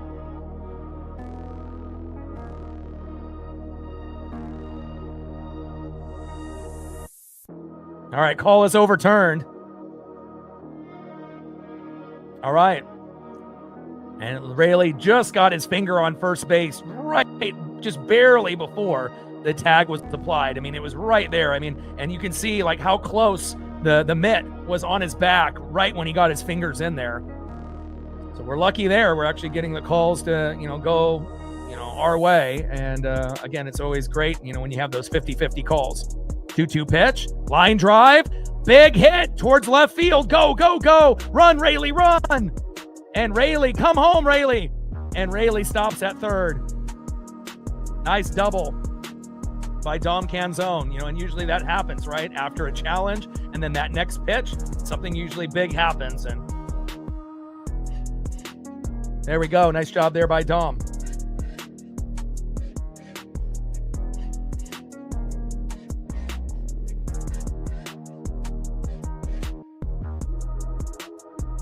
Next up in the 8-hole, catcher Mitch Garver.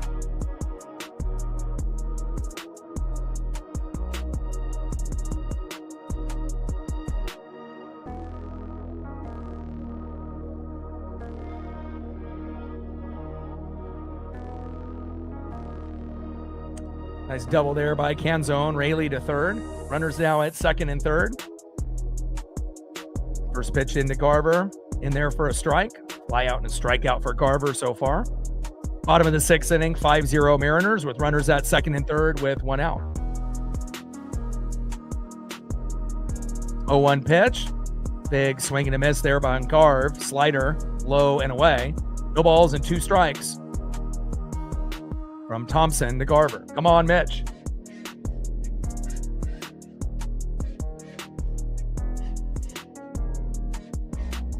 O2 pitch, line drive. And Rayleigh is back at third, safe. Great catch there from Jose Fernandez at third. And that is 2 away. Good awareness by Rayleigh to be that close to the bag and get back. All right, let's see if we can get another RBI here from our 9-hole hitter, third baseman, Colt Emerson. Let's go, Colt.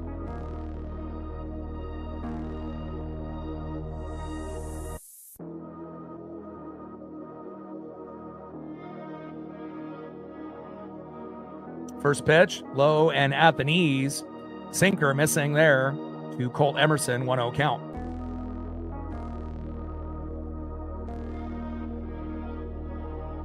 Bottom of the 6th inning with runners at second and third and 2 outs.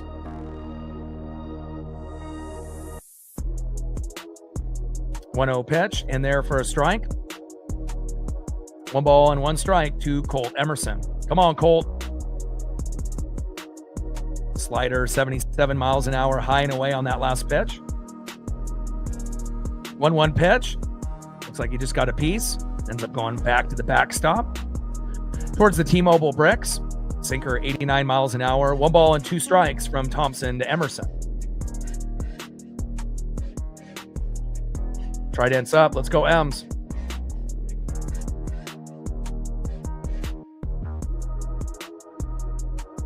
One-two pitch from Thompson. And a little dribbler up the middle. Throw to first. And that is out number 3. We leave 2 stranded, but we did end up getting that extra run. So now we have a 5-0 lead. End of the 6th inning, 5-0 Seattle. Let's see who's up next here for the Diamondbacks.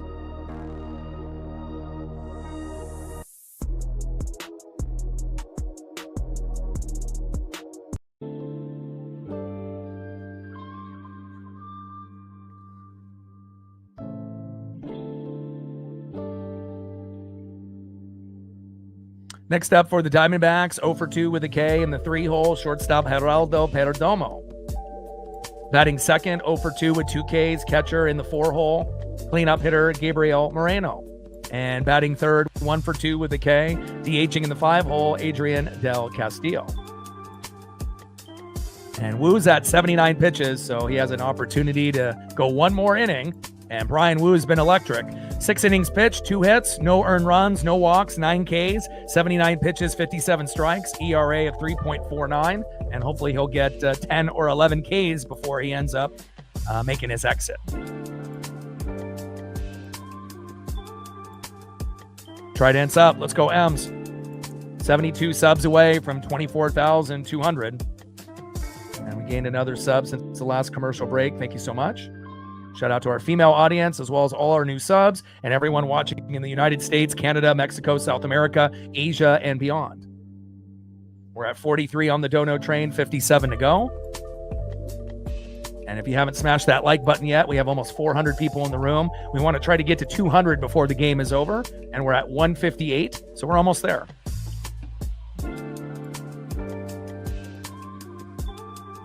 We can get 42 people out of the 324 that are in the room, we'll hit that 200 number. Only need 42 people.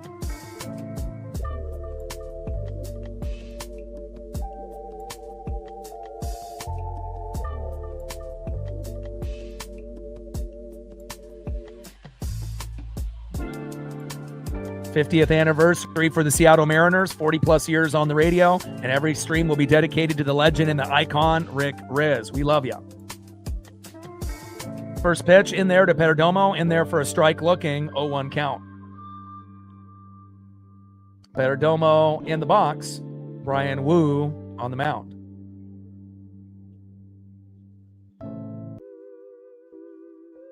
And a little slow dribbler to Naylor, flip to Woo, and that is 1 up and 1 down.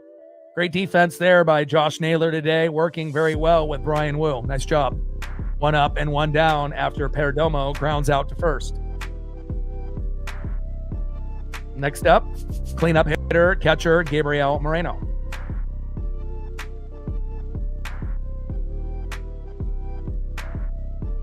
Let him know, Hawks. You already know the answer to that, TJ. Spurs in 5 or Spurs in 6? Probably Spurs in 6. You have to assume that Jalen Brunson will go off, with Karl Anthony Towns, at least in like one game or two. So, but as long as Wemby doesn't get hurt, it should be Spurs in 5 or Spurs in 6. And if the Thunder would have won, the same thing. It would have been Thunder in 5 or Thunder in 6. No disrespect to the Knicks, congratulations to them for making the finals from the first time since 1999, but they just don't match up very well, against either one of those teams. And if anything, the Knicks were probably rooting for the Thunder because they're injured and they would have a better chance to compete with them. But the Spurs are just a little bit too deep, a little bit too motivated. And again, the Thunder won it last year, and it's only a matter of time before the Spurs end up being champion this year. 1 ball and 1 strike from Wu to Moreno. 1-1 pitch. Little dribbler up the middle. JP is there. Normal throw. Thank God. No sidearm bullshit. And that is 2 up and 2 down. Great job there by JP. Aaron in the building. What's good? Great job there for JP Crawford. And now Brian Wu's got one last opportunity to get double-digit Ks. And let's see if he can get it right here against Adrian Del Castillo. Let's go, Wu. Wu has a 2-hitter, and he has 9 Ks. And they got Cooper Criswell warming up in the pen. The chance of the Knicks winning in 7 is 0. Come on, my guy. It won't even go 7 games. The only way that it would go 7 games if like Wemby got hurt.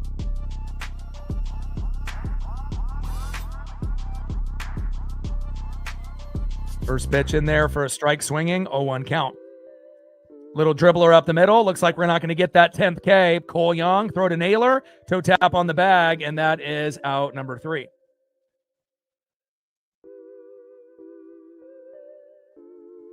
I watch a little bit of everything. I watch baseball, basketball, football, hockey, NASCAR, wrestling, you name it, I watch it. But based on, what we've seen up to this point, Vegas looks the strongest, so I would be kind of shocked if they don't win it all, for the Stanley Cup. All right, let's take a look at the pitch count for Wu. So Wu's at 86 pitches. So technically, he could go one more inning to get those double-digit Ks, but again, we don't want him to have a meltdown either, But, I imagine he's done. They'll be satisfied with his performance like we are. And, I imagine Cooper Criswell will be coming in the next inning. All right, let's go to the bottom of the 7th inning and see who's up next year for the Mariners. Next up for the Mariners, 1 for 3, shortstop J.P. Crawford. Batting second, 2 for 3 with a run and an RBI. Center fielder Julio Rodriguez, who has a home run today, as well as Luke Raley, Dominic Canzone, and Colt Emerson. And batting third, 0 for 3, time to get your first hit of the game, first baseman Josh Naylor, who missed a home run by 6 inches on the mat yesterday. Hopefully he'll be able to get something going here today. Trident's up. Let's go, Ems. Oh, I'm not wishing any injuries out there. I want to see Wemby healthy, and I want to see them win it all. I know there's a lot of famous people that root for the Knicks, with Ben Stiller and Chalamet and Kylie Jenner, and you'll see all the people obviously in the front row. It's the first time they've made it since '99, but let's be real. If you look at the talent that the Spurs and the Thunder have had during the regular season, probably the only team that would have been able to take it to Game 7 in the East would have been the Detroit Pistons if Cade Cunningham didn't have the issue, with his lungs and then the injury. Because again, they played like a West Coast team all year, but then ended up getting kind of hurt, at the end of the year and then got eliminated. That would have been probably the only team to really challenge the Thunder or the Spurs if you actually watch the NBA this year. First pitch to JP. Ends up having a laser towards first and foul. So Thompson is in the game here for the Diamondbacks. Crawford in the box.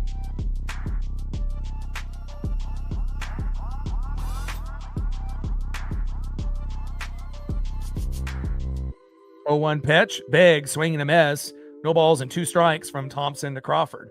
Yeah, pneumonia and sepsis, rest in peace, Kyle Busch, 41 years old, way too young, and still would have been racing, for, another probably 10 or 15 years. And obviously his son just turned 11, and then he ended up passing away a few days later. So the next generation of racers with their kids, maybe around 2040, where you're going to see some of the, NASCAR Cup Series, drivers' sons and daughters, make a little bit of a run and whatnot. So rest in peace, Kyle Busch. 0-2 pitch, low and away. 1 ball and 2 strikes to J.P. Crawford. 1-2 pitch, low and away. Count now is 2 balls and 2 strikes from Ryan Thompson to J.P. Crawford. Yeah, almost hit one last night, Lauren. 6 inches away. Hit it on the top of the mat, but it bounced back onto the field. 2-2 pitch, hard hit ball, deep left field. And that is caught. And that is 1 up and 1 down. Nice catch out there by left fielder, who looks like he's straight out of high school, Tommy Troy. JP flies out to left, 1 up and 1 down here in the bottom of the 7th. Next up, center fielder in the 2-hole with a home run today, Julio Rodriguez. 2 for 3 with a run and an RBI, and ends up getting the most home runs that he's ever had in a single month with 10 in May. And let's see if he can do it again. First pitch into Julio, takes a strike looking right down the middle, 0-1 count. Yeah, it definitely feels like it's been a minute, since Naylor has homered for sure. 270 average, 12 home runs, and 30 ribbies from Julio. 0-1 pitch, fouled off towards that third baseline. And you can definitely tell with the body language and how Julio is carrying himself. It's a different, mature version of Julio that we've been waiting on. I mean, it took him 5 years to figure it out. But hopefully this will be, a trend that we'll see in his career moving forward. 0-2 pitch, high and away. Good patience there by Julio. Slider way outside. If that was Julio in his first 4 years, he probably would have swung and struck out. So 1 ball and 2 strikes to Julio Rodriguez. Rowdy Nation. He definitely was a hated driver, but a lot of it was kind of jealousy, because he was one of the, greatest drivers in this generation, but a lot of fans didn't like him because he was just really real, about things in interviews, and he would kind of push buttons, of certain people and whatnot, but he definitely was a competitor, and, he definitely was one of the best drivers in this generation. Hall of Famer, no doubt. Pitch fouled off there by Julio. 1 ball and 2 strikes from Thompson to Rodriguez.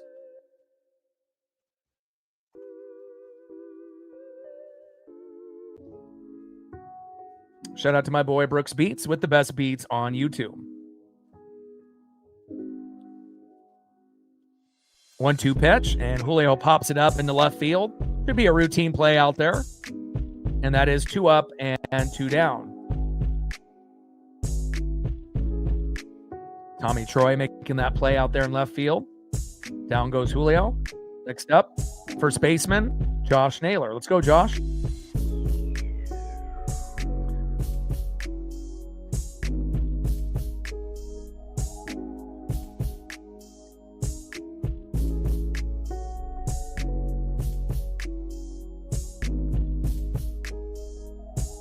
First pitch to Naylor, low and at the knees.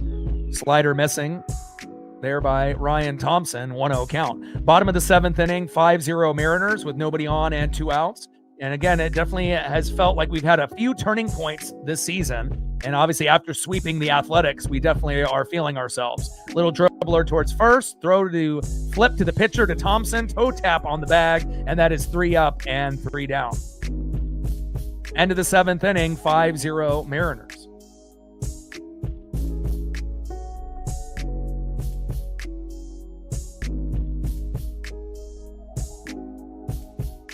Go to the top of the 8th and see who's next up for the Diamondbacks.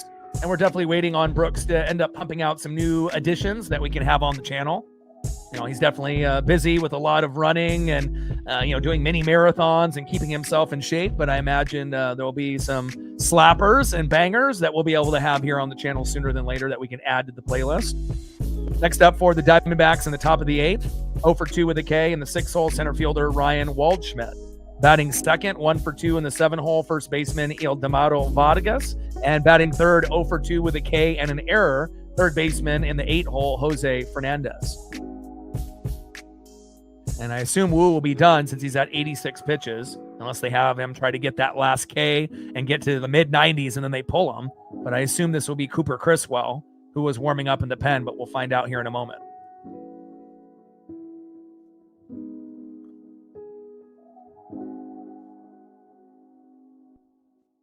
Yep, and Criswell is coming in, so Wu is done, and I agree with that decision on pulling him. Would have been sweet to get him to 10 Ks, but we don't want him to have a meltdown or a mini meltdown, and then all of a sudden it's like 5-1 or 5-2. Have him leave the game with a 5-0 lead is perfect. 7 innings pitched, 2 hits, no earned runs, no walks, 9 Ks, 86 pitches, 63 strikes, 3.44 ERA, one of the best starts of the year. And again, definitely improved from his last start where he had a little bit of a meltdown and didn't get the run support. Great job by our ace, my favorite pitcher on the team, Brian Wu. All right, Cooper Criswell coming in, and hopefully he doesn't shit the bed.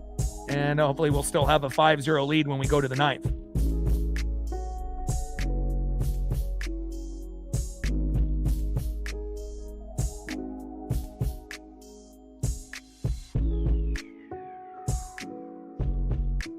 Arsenal lost on penalty kicks, didn't they? Top of the 8th, 5-0 Seattle. Yeah, not only did Kyle Busch pass away, but we had Greg Biffle, who's from Washington here in the Pacific Northwest, who obviously, really wasn't, on the top of his game really anymore, but still was racing occasionally. And him and his wife and kids ended up dying in a crash and whatnot. So, anytime you end up getting into a helicopter or an airplane, we know bad things can happen, like with Kobe and others. It's just very, very sad. And Waldschmidt on the first pitch on Criswell ends up getting a single, and they definitely didn't wait that long to be able to get the hit there on Cooper. And hopefully we can limit the damage here. First pitch into Vargas with a cutter, low and at the knees, 1-0 count. Casey Kane, I remember him as well. It's always cool when you can get people that are, close to where, we are, and you can have that kind of connection. 1-0 pitch. Little dribbler towards first base and foul by Vargas. 1 ball and 1 strike with a runner at first and no outs. Top of the 8th inning, 5-0 Seattle.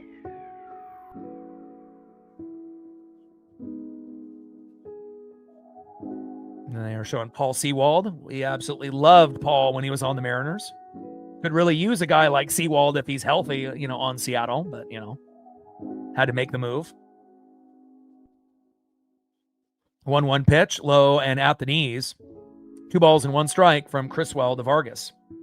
Or even back a few years ago when we had Edwin Diaz, obviously he ended up going to the Mets and then the Dodgers, but then he ended up getting hurt this year. 2-1 pitch in there for a strike looking. Beautiful pitch there with the cutter by Criswell. 2 balls and 2 strikes with a runner at first and no outs. Top of the 8th, 5-0 Seattle.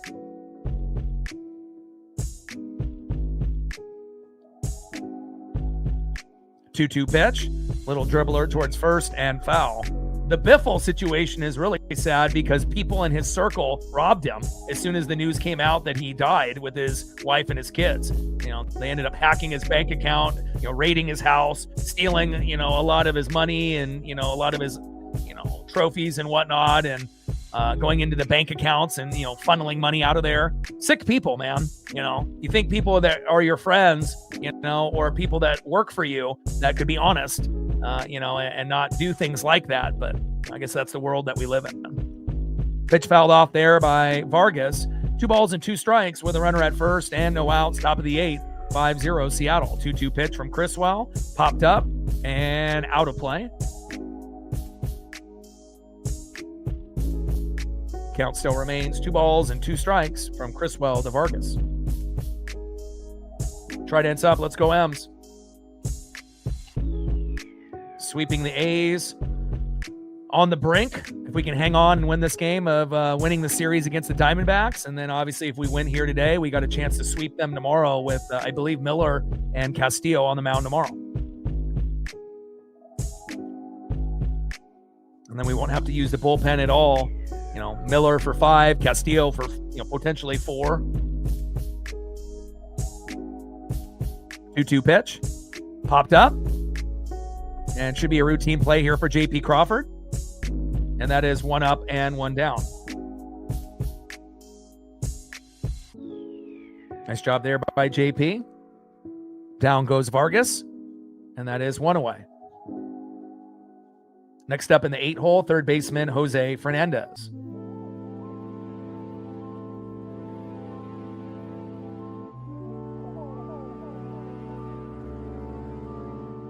First pitch from Criswell to Fernandez. Takes a strike right down the middle with a cutter. 0-1 count. Yeah, I love racing. I've been watching, since Dale Earnhardt, so. Love the Intimidator. Love Dale Jr. I like Chase Elliott, and again, it's, something to be able to have that's a little bit different than the, basketball, baseball, football, hockey kind of feel. But I usually watch a little bit of the trucks, a little bit of the, Xfinity series, which got renamed, obviously, this season. And then, going into the NASCAR Cup Series. 0-2 pitch, low and away. 1 ball and 2 strikes from Criswell to Fernandez. Yeah, I watch everything.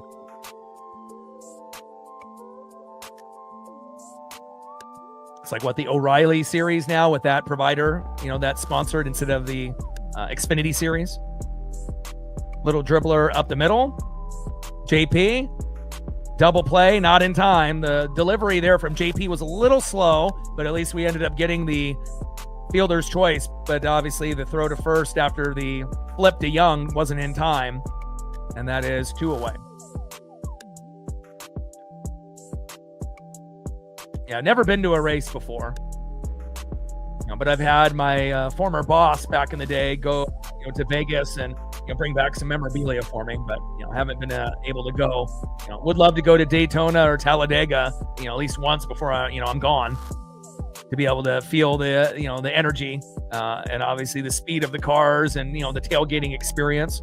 Would be awesome to be able to rent an RV and be in the middle of the track and then sit on the top of the RV and then eat burgers and dogs, drink beer, and sit in a lawn chair and just enjoy the action for 3-4 hours.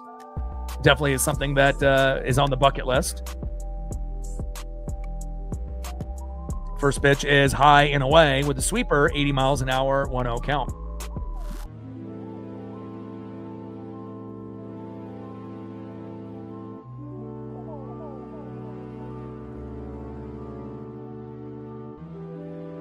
One-0 pitch, high and inside. Did he go with the check swing? No, he did not.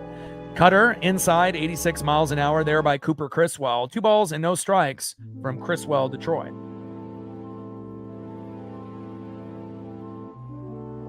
But I got quite a bit of Dale Earnhardt Jr. memorabilia.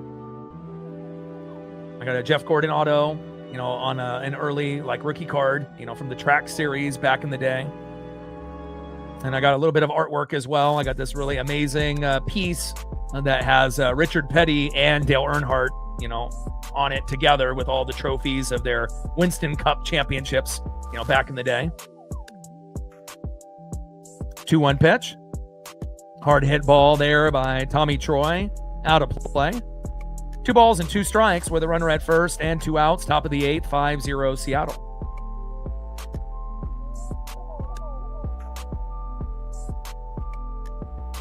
But I like father-son combos. I like Bill Elliott, Chase Elliott, Dale Earnhardt Jr., because I think the father-son combos remind me of me and my dad. So that's why I like Ken Griffey Jr., Ken Griffey Sr. I love father-son combos. 2-2 pitch.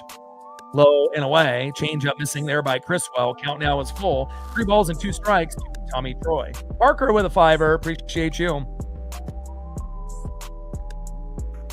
Throw to first, and he is safe. Jose Fernandez. Parker with a 5er. I think that puts us at, 48? 52 to go to hit our Dono goal. Shout out to Parker. 3-2 pitch from Criswell. A line drive up the middle. Get it, Young. Throw to first. Off the one hopper. Got him. Man, Cole Clutch Young.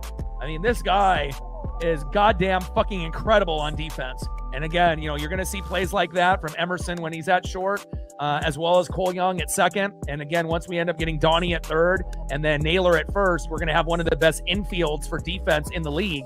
And at some point in a couple years, we're going to have the best 1-2 combo, of second base and shortstop defenders and Young and Emerson. Great job, Cole Young. You are a wizard. It's like I'm watching Ozzie Smith out there. All right, let's go to the bottom of the 8th and see if we can add on another run for some insurance.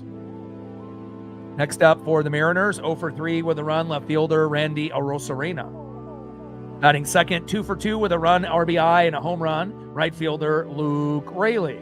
And batting third, 0 for 2 with an RBI, second baseman Cole Clutch Young.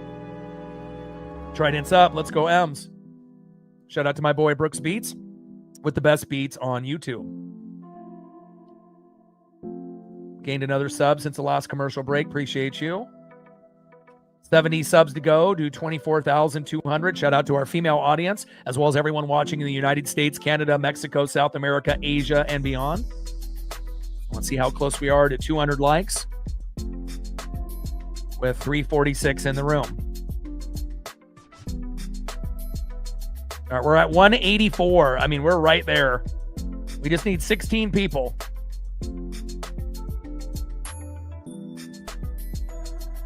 So if you are one of those 16 people out of the 350 that are in the room that can hit that like button, that'll put us over 200, which would be fantastic. It's always for metrics and analytics, as well as others that are looking for Mariners or Diamondback coverage. Appreciate you.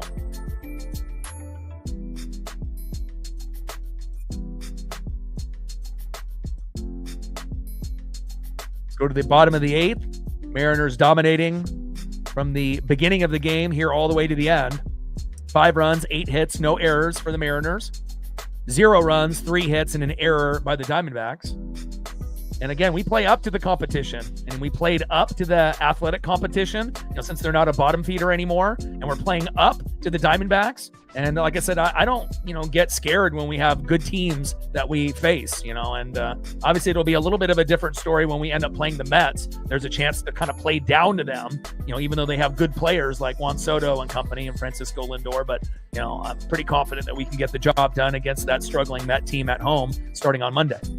First pitch to Randy Arozarena from Taylor Clark. Fouls it off. 0-1 count. 0-1 pitch.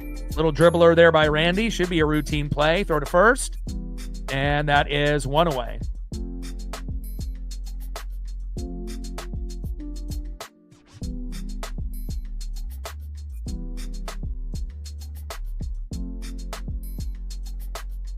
Randy grounds out to the shortstop. Throw to first.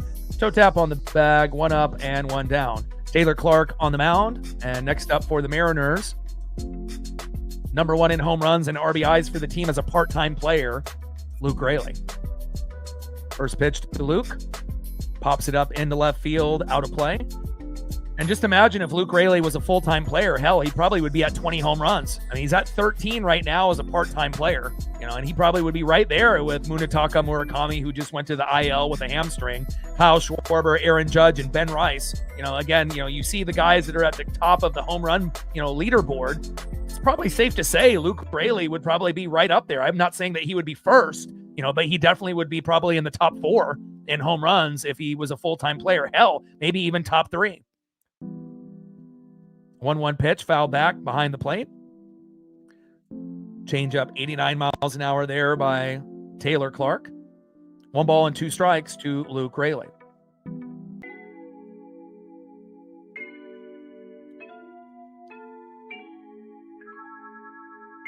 1-2 pitch, low and away. Change up missing there by Clark. 2 balls and 2 strikes to Luke Raley. Who's playing third? What, for the Mariners? Like today? Colt Emerson? Emerson's going to be playing third until Donnie comes back, and then they'll probably, move JP out of there, I would assume. But knowing Dan Wilson, you never know. Emerson might turn into a part-time player, and they might still have JP starting. You don't really know.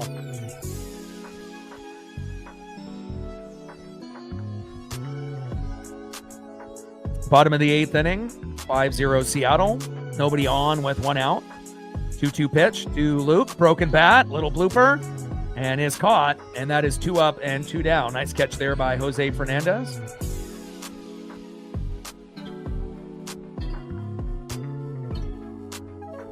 Next up is Cole Clutch Young.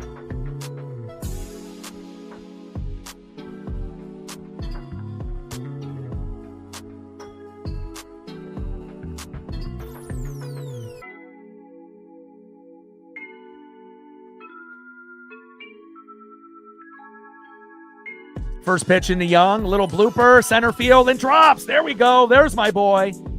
And Cole Young, after making that great defensive play, ends up finally getting a hit today. Great job, Cole.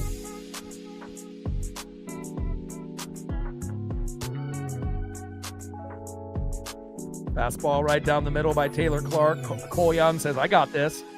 And a nice little blooper there into center field. Nice single to center. Next up is Dominic Canzone, 2 for 3 with a run, RBI, and a K, and a solo dinger in the second inning with Luke Raley. All right, let's see if the Italian Stallion can get the job done here. First pitch from Clark to Canzone. Foul tip, just got a piece. 0-1 count. Change up 89 miles an hour there by Clark. 242 average, 6 home runs, 22 ribbies, solo home run, and a double so far for Dominic Canzone. Productive day for Dom and Luke Raley in the box. You know, and obviously when we go against right-handed pitching, you know, usually we're going to have our strongest lineup.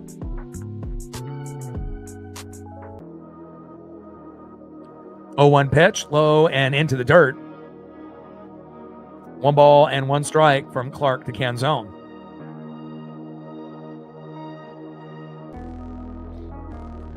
Jerry in the building. What's good?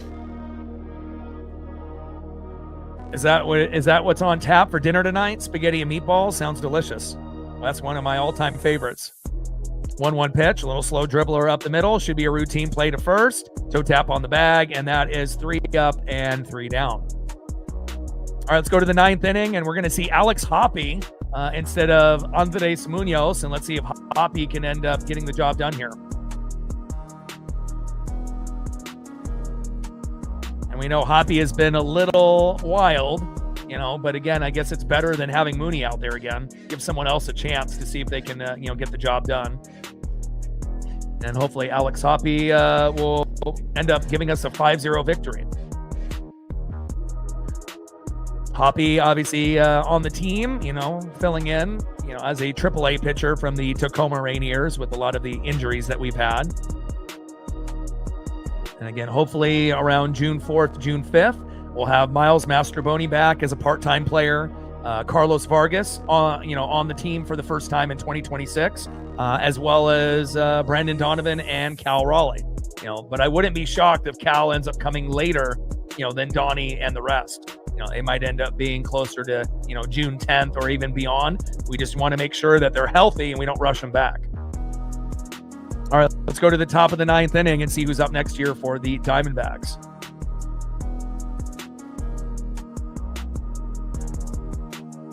'50th anniversary for the Seattle Mariners, 40-plus years on the radio for this legend and icon, Rick Riz. And every stream that we do this season will be dedicated to this legend, Rick Riz.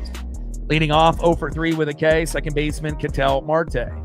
Batting second in the 2-hole right fielder that has Seattle ties, Corbin Carroll. And batting third, shortstop Geraldo Perdomo. Trident's up. Let's go, M's.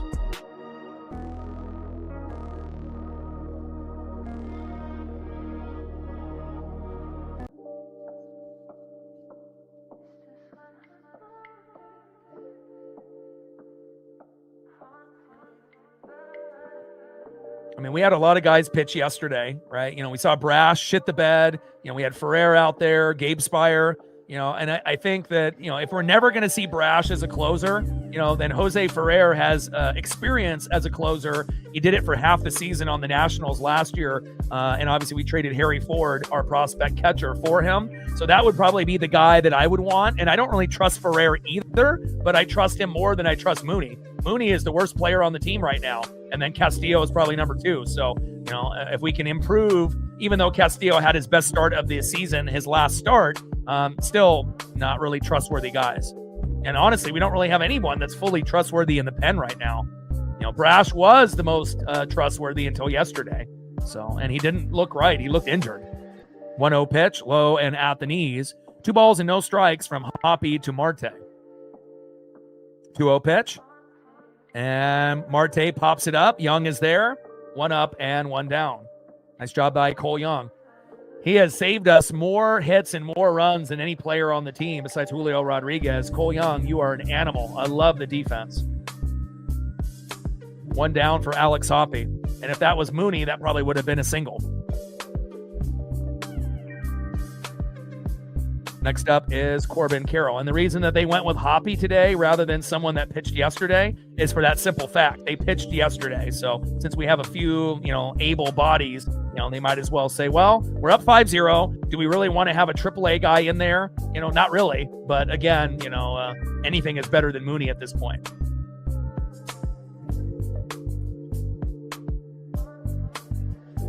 1-0 pitch. Big swing and a miss. Nasty slider there by Hoppy. 1 ball and 1 strike from Hoppy to Carroll. Hawks, it really just depends on how Cal is feeling, because if you rush him back too soon, he'll go on the IL again. So we got to make sure that Donnie and Cal are 100%. Even if they start slow, with hitting and defense, so be it. But we just want them to be healthy. Not only physically, but mentally, being, okay. And again, once they start going, that'll take our team to a whole nother level. Cal hitting home runs and getting RBIs and, catching and doing a great job calling a game. And then Donnie making plays at third and getting big hits and RBIs as well. 2-1 pitch, big swing and a miss. Nice job there with the slider by Hoppy. And last time that we saw Hoppy, he was terrible. He was pitching low and into the dirt on almost every pitch and couldn't hit the strike zone. So far, pitching much better here as the closer. 2-2 pitch. Little dribbler up the middle. Guess who? Cole Young. Throw to first. 2 up and 2 down. Anything that goes to Cole Young, more times than not, gets gobbled up for an out. And we have to be very thankful that we got someone so fucking reliable as Cole Young at second. And a hell of a lot better than Jorge Polanco defensively. No doubt about that. Agreed, Hawks, 100%. Anytime you have right side soreness, obliques, anything like that, and anything to do with a hip, even like with Donnie, you got to be very, very careful. First pitch to Perdomo in there for a strike. Nasty slider, great grip. And obviously Mooney's grip has been terrible on his slider. And obviously, not pitching like you want to pitch with your arm falling off and trying to pitch 100 like Mooney. You need to be able to dial it back a little bit. 0-1 pitch, popped up and out of play. No balls and 2 strikes from Hoppy to Perdomo, and we're 1 strike away from winning the series and being above 500 for like the first time all fucking year, right? First place and above 500. Let's fucking go. And we got a chance tomorrow to end up getting the sweep with Miller and Castillo, especially if Miller and Castillo pitch like they did on their last opportunity out there on the field. Both were pretty damn good. Castillo was money. Miller gave up a run or 2, but still was pretty good. 0-2 pitch, low and away. 1 ball and 2 strikes from Hoppy to Perdomo.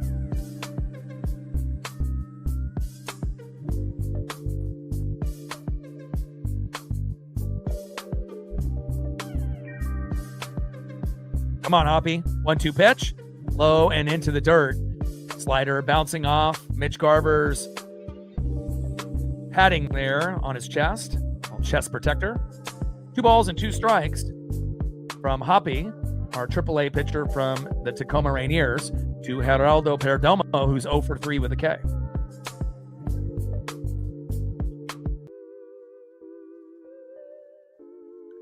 Two-two pitch, popped up, and out of play. Good souvenir for that fan in the 5th row. 2 balls, 2 strikes, nobody on, and 2 outs. Top of the 9th inning, just total domination from beginning to end. Everything fantastic. Starting pitching, right? Defense, the hitting for power with the home runs, 4 solo dingers. And now let's see if we can get the job done here with Hoppy. 2-2 pitch, popped up behind the plate to the T-Mobile bricks. 4-seam fastball there by Alex Hoppy. 2 balls and 2 strikes from Hoppy to Perdomo.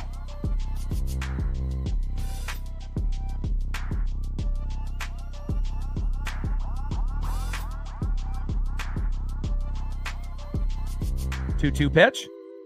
Low and at the knees.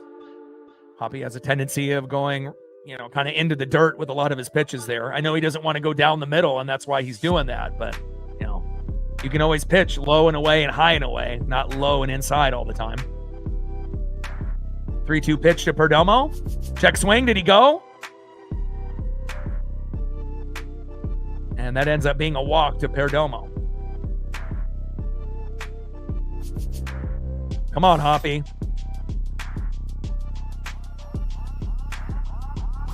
First walk out of either team today. That is a crazy stat. All right, next up, 0 for 3 with 2 Ks, catcher Gabriel Moreno. Let's end this.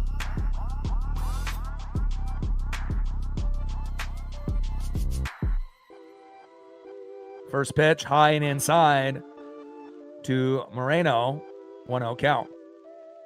And Perdomo steals a bag and gets to second base safe on a fielder's indifference. 1-0 pitch to Moreno. Big swing and a miss. I like that. Sinker, 96 miles an hour there by Hoppy. 1 ball and 1 strike with a runner at second and 2 outs. Let's see if we can end up winning this fucking game 5-0. It seems like every time we try to get a shutout, more times than not, we end up giving up at least a run. But maybe this will be the day where we can get the shutout. 1-1 pitch. Low and at the knees. 2 balls and 1 strike from Hoppy to Moreno.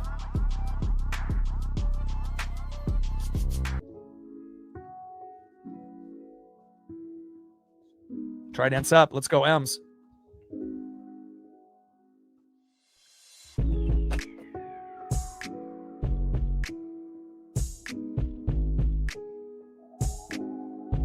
The Griffey bobble took a tumble, but luckily it didn't break.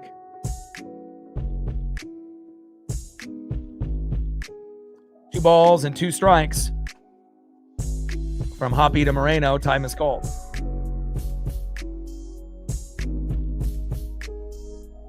Come on, Hoppy. We need that Soto mojo. Let's go. I'm looking forward to a victory walk here with Paisley. 2-2 pitch. And it gets away from Garver.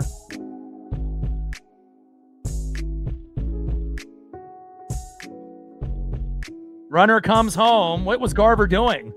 And now it's 5-1. It always ends this way, right? It never ends up being a shutout for us. They always find a way, the opposing team, to score a run. Like, run, Garver. Like, what the fuck are you doing? And why is nobody coming there to cover? Why isn't Hoppy going home to cover? And by the time Hoppy realizes it's too late and the runner comes home from second to third to home. 5-1, Seattle. Now a little slow dribbler up the middle. JP is there. Sidearm throw. Naylor gets it just in time, and that is out number 3. So a little bit of a hiccup there by Hoppy, but again, if that was Andres Munoz, who knows what the fucking score would have been. Maybe 5-2, 5-3, so at least we get the job done. Final score, Seattle Mariners 5, Diamondbacks 1 with a cheap run there at the very end, but at least we get the victory and the series win. And again, when the Mariners win, what do? We fucking dance. Mariners win. Mariners win. Mariners win. Fuck yeah. Great performance here today. And let's go over the stat line as well.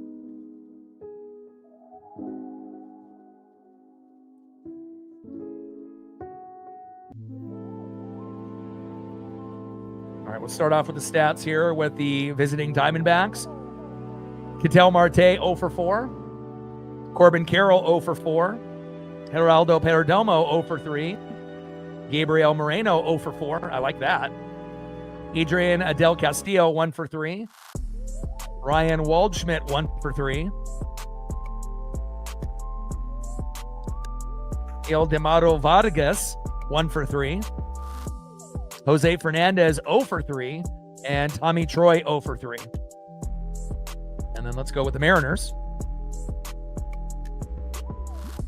JP Crawford 1 for 4. Julio Rodriguez 2 for 4 with a home run and an RBI. Josh Naylor 0 for 4. Randy 0 for 4 with a run. Luke Raley 2 for 3 with a RBI and a home run. Cole Young, 1 for 3 with an RBI. Dominic Canzone, 2 for 4 with an RBI and a home run. Mitch Garver, 0 for 3. And Colt Emerson, 1 for 3 with a home run and an RBI. And most importantly, Brian Wu, 7 innings pitched, 2 hits, 9 Ks, 86 pitches, 63 strikes with a 3.44 ERA. And then we had Cooper Criswell and then Hoppy finish the game off.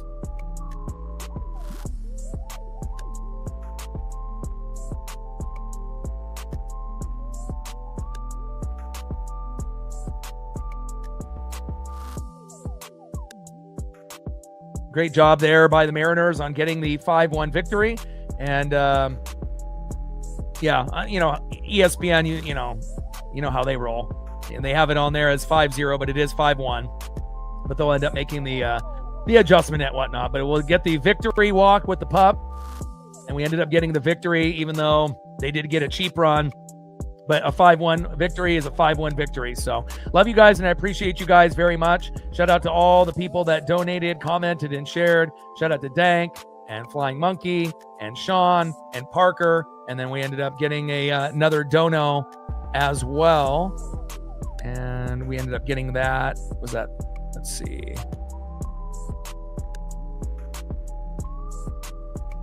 And it looks like we got one from Greg as well. Shout out to Greg. I didn't see that until here.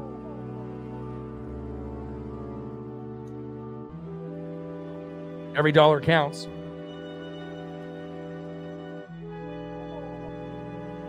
Shout out to Greg with the tour. And I believe...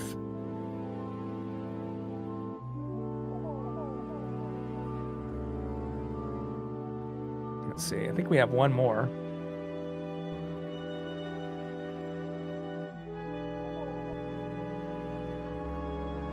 And Chris with the 8er as well.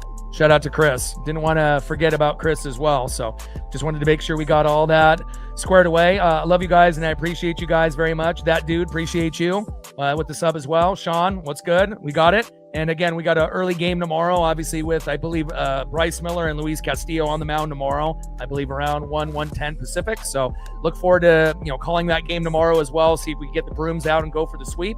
Final score, Mariners 5, Diamondbacks 1. And I got one question for you. Who talk sports like us? Your boy Ryan, Northwest Sports Fanatics. Tridents up and go Mariners.